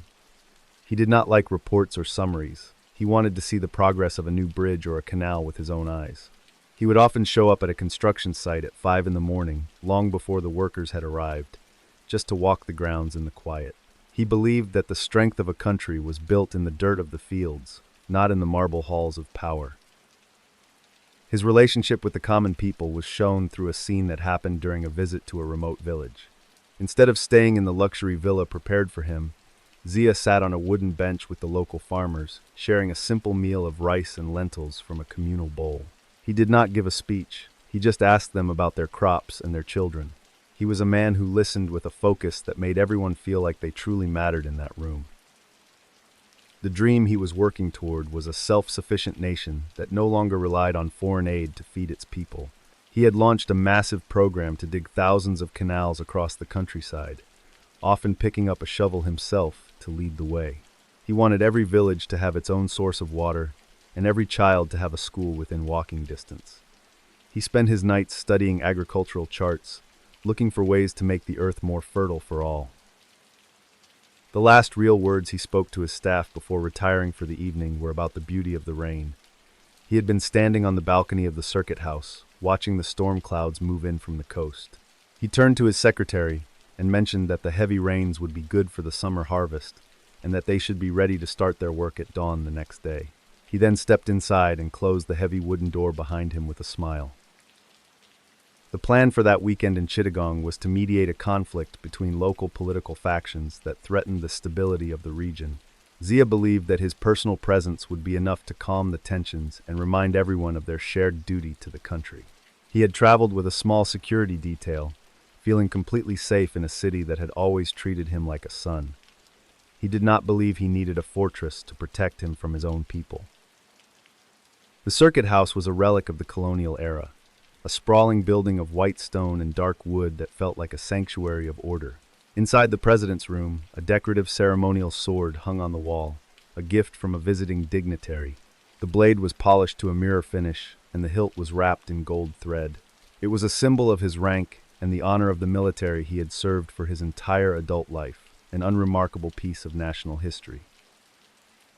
Zia spent the early hours of the evening reviewing documents by the light of a small desk lamp. He moved with a quiet efficiency, filing his papers into a leather briefcase and making sure his uniform was pressed and ready for the morning. He was a man who appreciated the structure of a well-lived day, and he felt a profound sense of accomplishment as he looked out at the rain-slicked courtyard. Everything in his world was in its proper and correct place for the night. The security guards outside the room were hand-picked for their loyalty and their skill. They stood in the shadows of the hallway, their faces illuminated only by the occasional flash of lightning from the storm outside. They were men who would have died for their president, and they felt a deep pride in being the ones to guard his sleep. The air in the building was thick with the scent of old wood, and the cooling dampness of the heavy stone walls in the quiet of the night. Outside the gates, the city of Chittagong was settling into the deep silence of the pre-dawn hours. The only sounds were the rustle of the palm trees and the occasional splash of water from a passing car on the flooded streets. There were no sirens and no voices raised in anger. It was the kind of morning that Zia loved, a time of infinite possibility before the noise of the day began. He closed his eyes and drifted into a deep and much-needed sleep after a long day. Around 4 o'clock in the morning, a very small thing fell out of rhythm. One of the sentries at the main gate noticed that a convoy of military trucks was approaching the circuit house from the direction of the local barracks. It was unusual for a patrol to be out at this hour, but the sentry told himself that the local commander must be sending extra reinforcements to ensure the president's safety during the storm. He did not raise the alarm to wake the staff just yet. A moment later, the explanation the sentry had given himself began to crumble. He noticed that the trucks were not stopping at the outer perimeter as they were supposed to. Instead, they were accelerating toward the iron gates, and the men in the back were not wearing the standard patrol uniforms. They were carrying heavy weapons and had their faces partially obscured by dark scarves. The rhythm of the quiet morning was being replaced by a cold and heavy sense of dread. The second beat of the spiral occurred when the trucks smashed through the gates without slowing down. The sound of rending metal and shattered glass echoed through the courtyard, waking the staff inside the building. The sentry tried to reach for his radio, but he realized that the signal was being jammed by a high-frequency transmitter mounted on one of the vehicles. The explanation of a friendly patrol was now completely and utterly eliminated in a single second. The third beat followed as the intruders jumped from the trucks and began to storm the main entrance of the circuit house. They did not shout any orders, and they did not ask for any surrenders. They moved with a clinical and terrifying precision that showed they had studied the layout of the building for weeks. The sentry realized that there was no one left to explain the situation to. The sanctuary had been turned into a hunting ground in a single second of violent motion. Suddenly, the world enters a state of present tense, where every sound is a physical blow to the senses. You can hear the rhythmic, heavy thud of combat boots on the stone stairs, a sound like 100 hammers hitting the floor at once. You can hear the dry, metallic click of the safety catches being thumbed off on dozens of automatic rifles, a sound that is louder than the thunder rolling in from the coast. The silence of the morning is dead and gone forever in the dark. You can feel the sudden, massive vibration in the walls as the heavy wooden doors of the downstairs offices are kicked off their hinges. You can feel the cold, damp draft that rushes through the hallways as the windows are shattered by the force of the intrusion. Your own heart is hammering against your ribs, a frantic and desperate rhythm that matches the chaos of the room as the light begins to fade and the world turns into a blur of gray smoke and heavy, jagged shadows. You can see the flickering orange muzzle flashes illuminating the dark hallway like a series of lightning strikes inside the house. You see the white plaster dust falling from the ceiling like a ghost of the morning snow. You watch as the shadows of the intruders grow long and jagged against the walls, their rifles held steady as they move toward the second floor. The world is no longer a circuit house. It is a place of white smoke and the cold scent of burnt cordite. Zia Rahman woke to the sound of the world ending outside his door. He did not hide under the bed, and he did not reach for a phone. He stood up, adjusted his white pajama top, and walked toward the bedroom door. He believed that the men outside were his soldiers, and that his voice would be enough to stop the madness. He reached for the handle, intending to face the storm with the same courage he had shown on the radio a decade before, only to realize the truth too late. You are creeping through the tall grass of a courtyard, your heart hammering against your ribs like a trapped bird. You can see the silhouette of the guard through the window, his head nodding in the heat of the night. You have been told that what you are about to do is for the good of the country, but the weight of the rifle in your hands feels like lead. You step onto the porch, and the wood groans under your boot, sounding like a scream in the silence of the dark and rain. The assassination of Zia Rahman took less than 5 minutes from the moment the trucks hit the gate. The intruders reached the second floor and opened fire on the president as he stepped into the hallway. He was killed instantly, along with several of his most loyal bodyguards who had tried to form a human shield around him. The attackers then fled back to their vehicles and vanished into the rain, leaving the circuit house in a state of absolute ruin and deep silence. The investigation revealed that the coup attempt was led by a group of disgruntled military officers who felt that the president had betrayed the ideals of the revolution. They believed that by removing the leader, they could seize control of the government and steer the country in a new direction. The plot had been hatched in the shadows of the local barracks, fueled by a mixture of personal ambition and political factionalism that had infected the army from within. The reconstruction of the crime explained every planted detail from the months leading up to that Saturday morning. The reason the trucks had been able to enter the city unnoticed was because the local commander had issued a false order for a large-scale training exercise. The intruders had been trained in a remote camp, using a plywood model of the circuit house to perfect their movements. Every second of the attack had been rehearsed until it was second nature for them. The perpetrator was eventually identified as the rebel, a high-ranking general named Abu Manzoor. He was a man who had once been a close ally of the president, but who had grown bitter after being passed over for a promotion he felt he deserved. He had used his influence over the younger officers to convince them that the president was a threat to the state. He sat in his office, miles away, and watched the clock while the men he had recruited did his work for him. The ironic anchor object returns to the scene in a photograph taken by a forensic officer. Resting on the wall of the bullet-riddled bedroom was the decorative ceremonial sword, its gold-wrapped hilt still gleaming in the morning light. It was untouched by the violence, a symbol of honor that had remained perfectly still while the man who wore it was lost. It hung there as a silent witness to the betrayal of the very military it was meant to represent for the nation. 13 military officers were sentenced to death for their roles in the conspiracy. The court-martial was held in secret in 1981.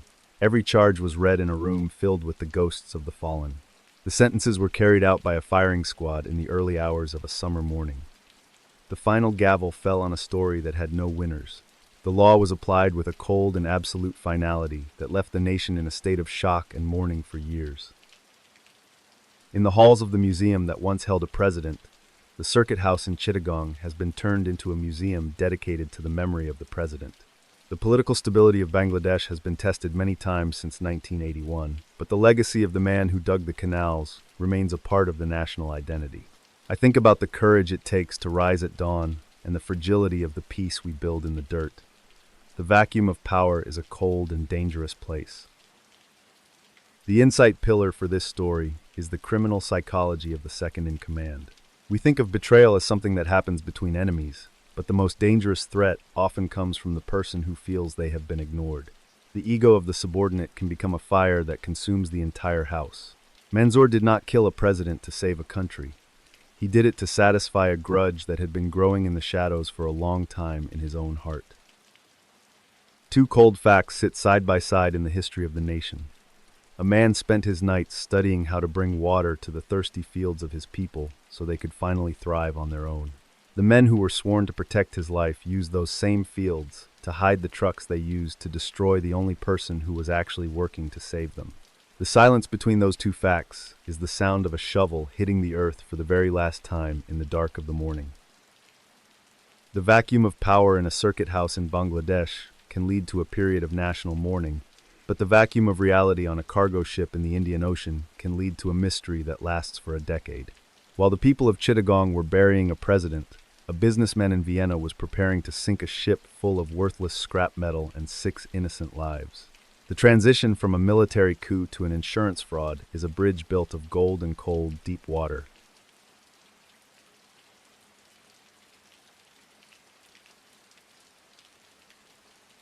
On a freezing Wednesday evening during a month in 1977, a businessman named Udo Praksch was sitting in a booth in Vienna. He was 42 years old and felt completely untouchable in his private world. He was surrounded by friends who believed he was an architect of a new age for the whole country. The ship was carrying a cargo that was worth nearly $20 million to the owner. He raised his glass to a future that was built on a lie. The clinking of heavy silver against fine china and the low melodic murmur of powerful men laughing in the shadows filled the room. A rich scent of expensive tobacco and the dry heat of a crackling fireplace drifted through the air, making the space feel closed off and timeless. The flickering orange glow of candlelight reflected off the polished wood and the dark, heavy oak of the walls as the night deepened and the city of Vienna grew quiet outside the thick windows. The businessman was a fixture of the social scene and a man who seemed to have a key to every locked door in the capital. He was the owner of a legendary confectionery shop where the elite gathered to discuss the nation over coffee and cake. He wore perfectly tailored suits and moved with a level of confidence that suggested he was completely safe. He was respected by the ministers and the bankers who believed in his grand and ambitious vision for the future. Every afternoon at precisely 4 o'clock, the owner would walk through his cafe and greet his guests by their first names. He had a memory for faces that made everyone feel like they were part of an inner circle of power. He was known for his sharp wit and his ability to solve any problem with a single phone call or a quiet word. He was the man who knew everyone in the city and held the secrets of the most powerful people in his private and heavy ledgers. His relationship with the highest levels of the government was shown through a scene in a private club. He sat across from a powerful minister and told a joke that made the other man roar with laughter and slap the table in delight. They did not talk about policy or legislation during their meetings in the dark. They talked about the spoils of a world they believed they owned together. It was a bond built on the shared understanding that the rules were meant for others. The dream the businessman was working toward was the construction of a massive industrial plant in the middle of a mountain range. He claimed it would be a state-of-the-art facility for processing uranium and bringing wealth to the country. He spent his nights looking at elaborate blueprints and talking about the future of energy. He convinced everyone that he was the visionary the nation had been waiting for, to lead them into a new century of growth and power.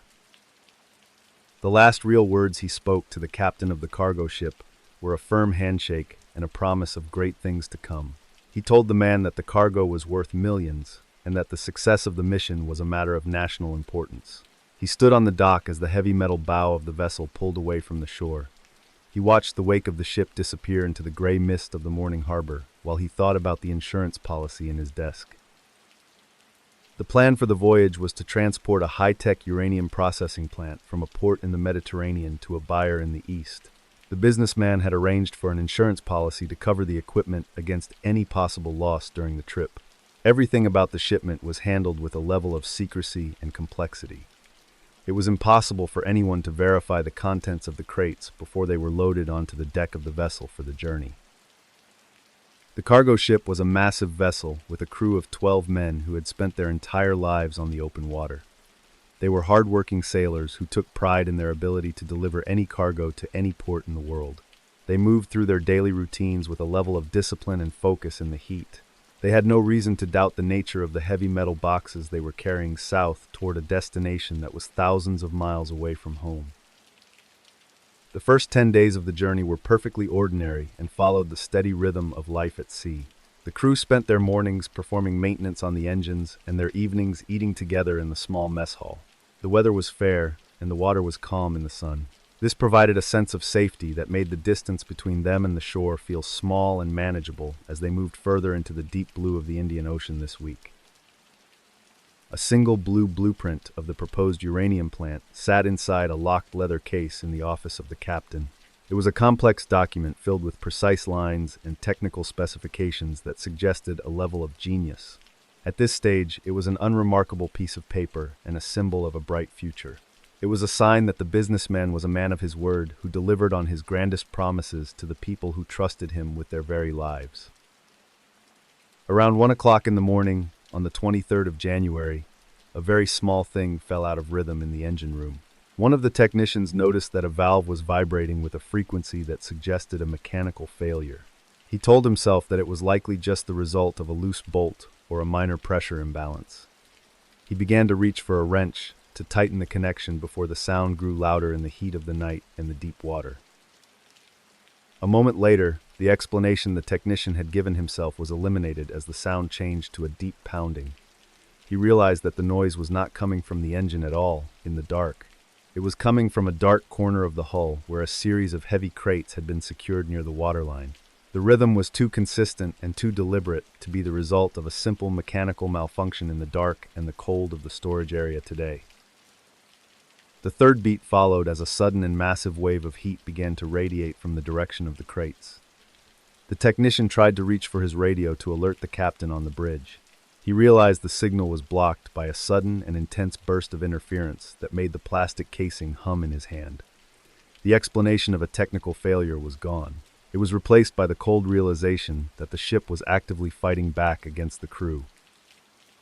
Suddenly, the world enters a state of present tense where every motion is sharp and jagged. You can hear the sound of the hull tearing open, a dry and splintering noise that seems to last for a lifetime in the silence. You can feel the sudden, massive rush of cold seawater into the warm air of the engine room. The temperature drops 30 degrees in a single second. The lights flicker and die, leaving you in a world of black water and heavy iron in the dark. You can hear the sound of the alarms beginning to wail on the upper decks, and the frantic, hollow thud of your own boots on the floor. You can feel the vibration of the ship beginning to tilt to the left in a slow motion. This suggests the center of gravity has been shifted by a force you cannot see in the dark. You can see the pale glow of the moon hitting the surface of the water as the deck disappears into the throat of the deep ocean tonight for the final time. The ship sank in less than 5 minutes, taking 6 of the 12 crew members down into the dark. The survivors were left in a single life raft, watching the place where their vessel had been until there was nothing left but debris. After this second, the businessman in Vienna began the process of filing a claim. He expected to receive $20 million from the insurance company for the loss of the factory that was at the bottom of the deep sea today. You are standing on the deck of a cargo ship in the middle of the Indian Ocean, looking at the stars. The water is black and flat, stretching out forever in every direction around you. You feel a sudden, deep vibration beneath your feet, followed by a sound so loud it feels like the sky is tearing in half. You watch as the bow of the ship begins to tilt into the dark. You realize there is no land for 1,000 miles, and no one is coming to save you from the night. The investigation into the sinking of the cargo ship would become the largest corruption scandal in the history of the country. The insurance company initially suspected that something was wrong with the claim. They realized the businessman was in a state of financial ruin and had a motive to destroy his own property. They hired a salvage team to find the wreckage on the floor of the ocean. What they found was a detail that destroyed his mask in front of the world. The salvage operation was a feat of engineering that required the use of specialized submersibles and remote cameras. The team spent months scanning the dark and silent plains of the ocean floor, searching for the twisted remains of the metal hull. They were working in total darkness, thousands of feet below the surface of the water. When the lights of the camera finally hit the name on the side of the ship, the world began to watch the screen in absolute silence. The discovery of the wreckage led to the recovery of the cargo crates that were still trapped inside the hold. When the salvage team opened the heavy metal boxes, they found only rusted pieces of scrap metal and old industrial junk. The scrap had been weighted down to match the expected mass of the high-tech equipment. The reconstruction explained every detail of the plan. The businessman had used his political connections to ensure the cargo was never inspected. The specialized uranium plant described in the insurance claim did not exist and had never been built. It was a complete and total fabrication designed to generate a payout that would save the owner from his own debts. He had treated the lives of his crew as nothing more than a cost of doing business in a world of numbers. He believed that his power was so absolute that no one would ever dare to look beneath the surface of the water or the surface of his words. The reconstruction of the crime revealed that a remote detonated bomb had been placed in the center of the scrap metal crates. The device was designed to blow a hole in the hull at a specific time when the ship was in the deepest part of the ocean. This was intended to make any recovery of the evidence impossible for the investigators. The businessman had calculated the exact second when the water would swallow the truth and the 6 men who were standing on the deck. The perpetrator was revealed to be the owner of the cafe, who had been a trusted friend to the elite for years. He had used his charm to manipulate the highest levels of the government into providing the permits for the shipment. He believed his relationship with the ministers would protect him from any investigation. For many years, he was right. The government blocked the police because they could not believe a friend would be a mass murderer for simple money. The political fallout was so severe that it led to the resignation of several high-ranking members of the government cabinet. The public was outraged to learn that their leaders had been protected by a man who was willing to commit mass murder for a payout. The ministers who had once laughed at his jokes were now being questioned by the police about their own roles in the cover-up. The sanctuary of power had been turned into a cold and crowded courtroom today. The ironic anchor object returns to the story in the form of the blueprint found in the office of the owner. During the final search, forensic experts realized that the technical specifications on the document were a complete fantasy. The lines and circles were actually a collection of patterns taken from a child's textbook on basic physics. The man who claimed to be a visionary had led a nation into a scandal using a piece of paper and a lie he found in a schoolroom. Udo Proksch was charged with 6 counts of first-degree murder and massive insurance fraud. He was sentenced to life in prison by a court in Vienna in 1991. Every fact of his betrayal was presented to a room filled with the families of the sailors who were lost at sea. The gavel fell in a room that was finally silent. The businessman who had once owned the city was led away in handcuffs, his tailors and his ministers nowhere to be found in the light. Now that the ocean has finished its work on the iron, the facility where this man served his sentence no longer holds him, as he passed away behind bars years ago. The development of deep-sea salvage technology has made it almost impossible to sink a ship for money without leaving a trail. I think about the 6 men who were killed for a factory that was nothing more than a few lines on a piece of paper. The vacuum of power in a cafe is a cold and dangerous place to hide in the dark. 2 cold facts sit side by side in the history of the country. A man spent his afternoons serving pastries to the most powerful people in the nation while claiming to be a visionary. That same man placed a bomb on a ship to drown 6 of his own countrymen for a pile of rusted metal and an insurance check. The silence between those 2 facts is the sound of a dark ocean closing over the truth of a crime that was built on a foundation of absolute and pure greed. The time it takes for the truth to rise from the bottom of the Indian Ocean is measured in decades, but on a dusty mountain road in northern Lebanon, the truth has been buried for 40 years and counting. While the families in Vienna were finding justice for the 6 sailors who were lost to a fraud, 4 men in 1982 were being led toward a silence that no amount of political power has been able to break in the sun.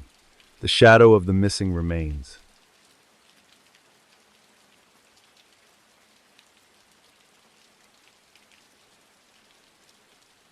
On a humid Sunday morning, the 4th of July 1982, a 28-year-old diplomat named Ahmad Motovasilian was riding in the back of a black sedan as it sped along the sun-baked coastal road toward the city of Beirut, Lebanon, carrying a set of official papers he believed would protect him and his 3 companions from the violence that was tearing the small country apart. He adjusted his charcoal suit jacket and looked out at the blue sea. The rhythmic crashing of the Mediterranean waves against the rocky shore created a steady pulse that matched the hum of the tires on the hot pavement. A heavy scent of salt air mixed with the dry, stinging heat of the mid-morning sun and the faint smell of wild rosemary growing along the cliffs.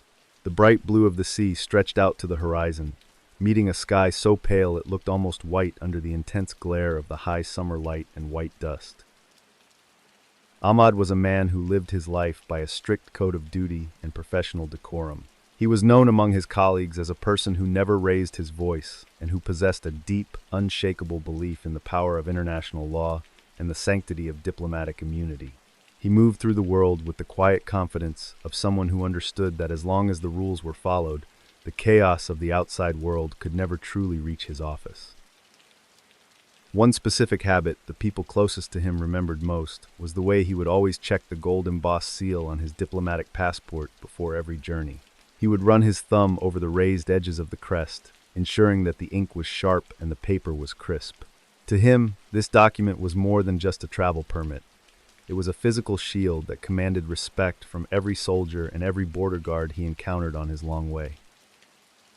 His relationship with his team was built on a foundation of shared mission and a quiet, mutual trust. On the morning of that Sunday, he had shared a simple meal of fruit and bread with his driver and his 2 fellow officials, discussing the upcoming meetings in Beirut with a sense of optimism that was contagious. They didn't need to discuss the dangers of the road because they all believed that their official status made them invisible to the warring factions. The dream Ahmad was working toward was a peaceful resolution to the conflict that had turned the beautiful landscapes of Lebanon into a patchwork of checkpoints and ruins. He spent his nights reading histories of the region and his days drafting proposals for dialogue, believing that if the right people were brought to the table, the logic of peace would eventually outweigh the madness of war.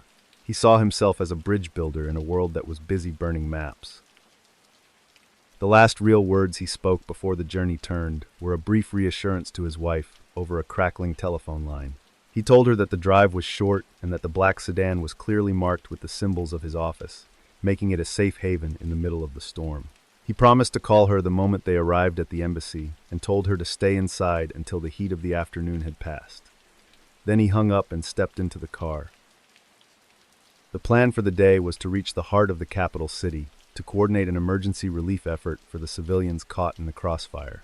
Ahmad believed that by being present in the room, he could ensure that the supplies reached the people who needed them most without being diverted by the local militias.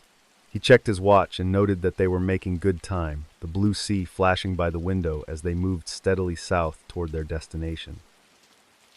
A diplomatic passport with a bright gold seal sat in the breast pocket of his suit jacket, resting right over his heart. It was a document that had been issued with the full weight of a sovereign nation behind it, a guarantee of safe passage through any territory in the world. At this point in the morning, it was an unremarkable object, a sign of his status and a promise that he would be allowed to pass through the dark and return home to his family in the evening. The coastal road was a line of gray asphalt that cut through a landscape of ancient stone and modern ruins. To the four men in the car, it was just a path to a necessary meeting, a routine hurdle in a day filled with professional responsibilities. The air inside the sedan was cool and quiet, a world of order and high-level discussion that felt completely disconnected from the smoke rising from the distant hills. In Ahmad's mind, the world was functioning correctly. Around 10 o'clock, a very small thing fell out of rhythm as the car approached a narrow bend in the road near a village called Barbara. Ahmad noticed that the checkpoint ahead was not manned by the regular National Army soldiers they had seen earlier that morning.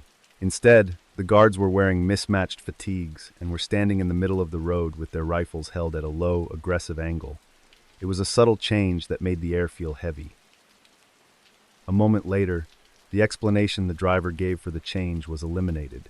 He had assumed it was just a local security rotation, but as the car slowed to a halt, the guards did not look at the official flags on the fenders or the credentials taped to the windshield. They gestured for the windows to be rolled down with a level of hostility that suggested they did not care about the gold seal or the rules. The rhythm of the morning was replaced by a cold dread. The third beat followed as the guards surrounded the sedan and ordered the four men to step out onto the hot asphalt. They did not ask for the purpose of the trip, and they did not look at the papers Ahmad held out in his shaking hand. They moved with a clinical and terrifying precision that showed they were not looking for an explanation or a bribe. They were looking for the men inside the car, and the shield of the law was revealed to be nothing more than paper. You can hear the dry metallic click of the assault rifle being cocked just inches from your ear, a sound that is louder than the wind blowing in from the sea. You can feel the sudden, massive heat of the sun hitting your neck as you are forced to kneel on the gravel, the sharp stones biting into your knees through the fabric of your suit. You can see the dark shadows of the guards as they move behind you, their boots crunching on the dry earth like a warning. The pivot point arrives in the single second after the car door is kicked shut and the black sedan is driven away by one of the guards. You are left standing on the edge of a dusty road, looking at a stone building that has no name and no windows. After this second, the world will stop looking for you, and your name will be added to a list of ghosts that no one can find. The transition from a diplomat to a missing person happens in the space between two heartbeats. You are a dusty mountain road in northern Lebanon, baking under a white-hot sun that never blinks. You feel the heat radiating off the hoods of the black cars stopped at your edge, and you listen to the sound of men shouting in languages that do not belong to this ancient soil. You watch as four men are led into the shade of a stone building, and you feel the weight of their feet on your parched earth for the last time. You have seen 1,000 men enter, and you wait. The four diplomats were taken by a Christian militia known as the Phalange during the height of the Civil War. They were never seen in public again. Despite decades of investigations and rumors that they were being held in secret underground prisons across the border, the trail of the Iranian Four remains cold. It is now believed by many intelligence experts that they were executed within hours of their capture and buried in a construction site that has since been built. The diplomatic passport with the gold seal was found years later in the hands of a local militia leader who had kept it as a trophy of a day when the laws of the world meant nothing. The gold seal was tarnished and the pages were torn, a physical reminder that the shield Ahmad trusted was only as strong as the people who were willing to honor it. The document that was meant to bring him home was the only part of him that ever crossed the border back to the world. No charges have ever been filed in a court of law for the disappearance of the 4 men in 1982. The case exists in a state of diplomatic limbo, a mystery that is used as a bargaining chip in international negotiations but is never closer to being solved. Every fact points to a crime that was swallowed by the chaos of a war that had no front lines and no rules. The final word on the matter is written in the silence of a dusty road that has kept its secrets. To date, the families of the 4 men still gather every year to demand the return of their loved ones or the truth of their end.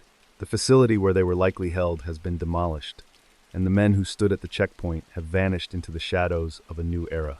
The insight pillar here is the security illusion of the law. We believe that a piece of paper can protect us from the darkness, but the darkness does not read laws. 2 cold facts sit side by side in the heat of the Lebanese sun.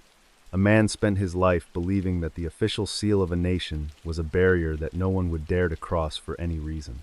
The men who stopped him used that same passport as a piece of scrap paper to light a cigarette before they walked away from the car and into the history books as the ones who got away. The silence between those 2 facts is the only answer that the dusty mountain road will give. We like to think that we can see the cracks in the people around us. We think the teacher would look shifty, or the coach would seem cold, or the businessman would have a tell that gives him away. We believe that if we follow the rules, if we carry the right papers, and if we stay on the main roads, the world will remain a safe and predictable place for us. But as we have seen tonight, the most dangerous people in the world are often the ones who are already standing right in front of us. It is a heavy thought to carry as the house grows quiet and the clock ticks toward the morning hours. We have traveled across continents tonight, looking for the moments where the rhythm of life fell out of sync. We saw a boy betrayed by a teacher he admired, a grandmother lost to a man the whole town trusted as a leader, and a president who believed his voice was enough to stop a storm. Each of these stories shares a single truth. The safety we feel is often a fragile illusion. The teacher sat at the kitchen table. The coach helped the neighbors with their groceries. The businessman raised a glass to his powerful friends in a velvet booth. They were all part of the fabric of a world that seemed whole, right up until the moment it wasn't. As you go to sleep tonight, maybe you will check the locks one more time, or maybe you will look at the people you know with a slightly different eye. I hope you remember the names of the people we lost tonight. Every life we talked about tonight was a life of purpose, and those are the things that the darkness can never truly take away. We keep their memories alive by telling their stories and by refusing to look away from the truth. Remember that drawing Lee Yun-sang was working on at the very beginning? It was a portrait of his teacher. He was finishing a gift for the man who was already planning his end. He saw only the wisdom in the face he was sketching, never knowing the truth. See you next time. Please take care of yourself.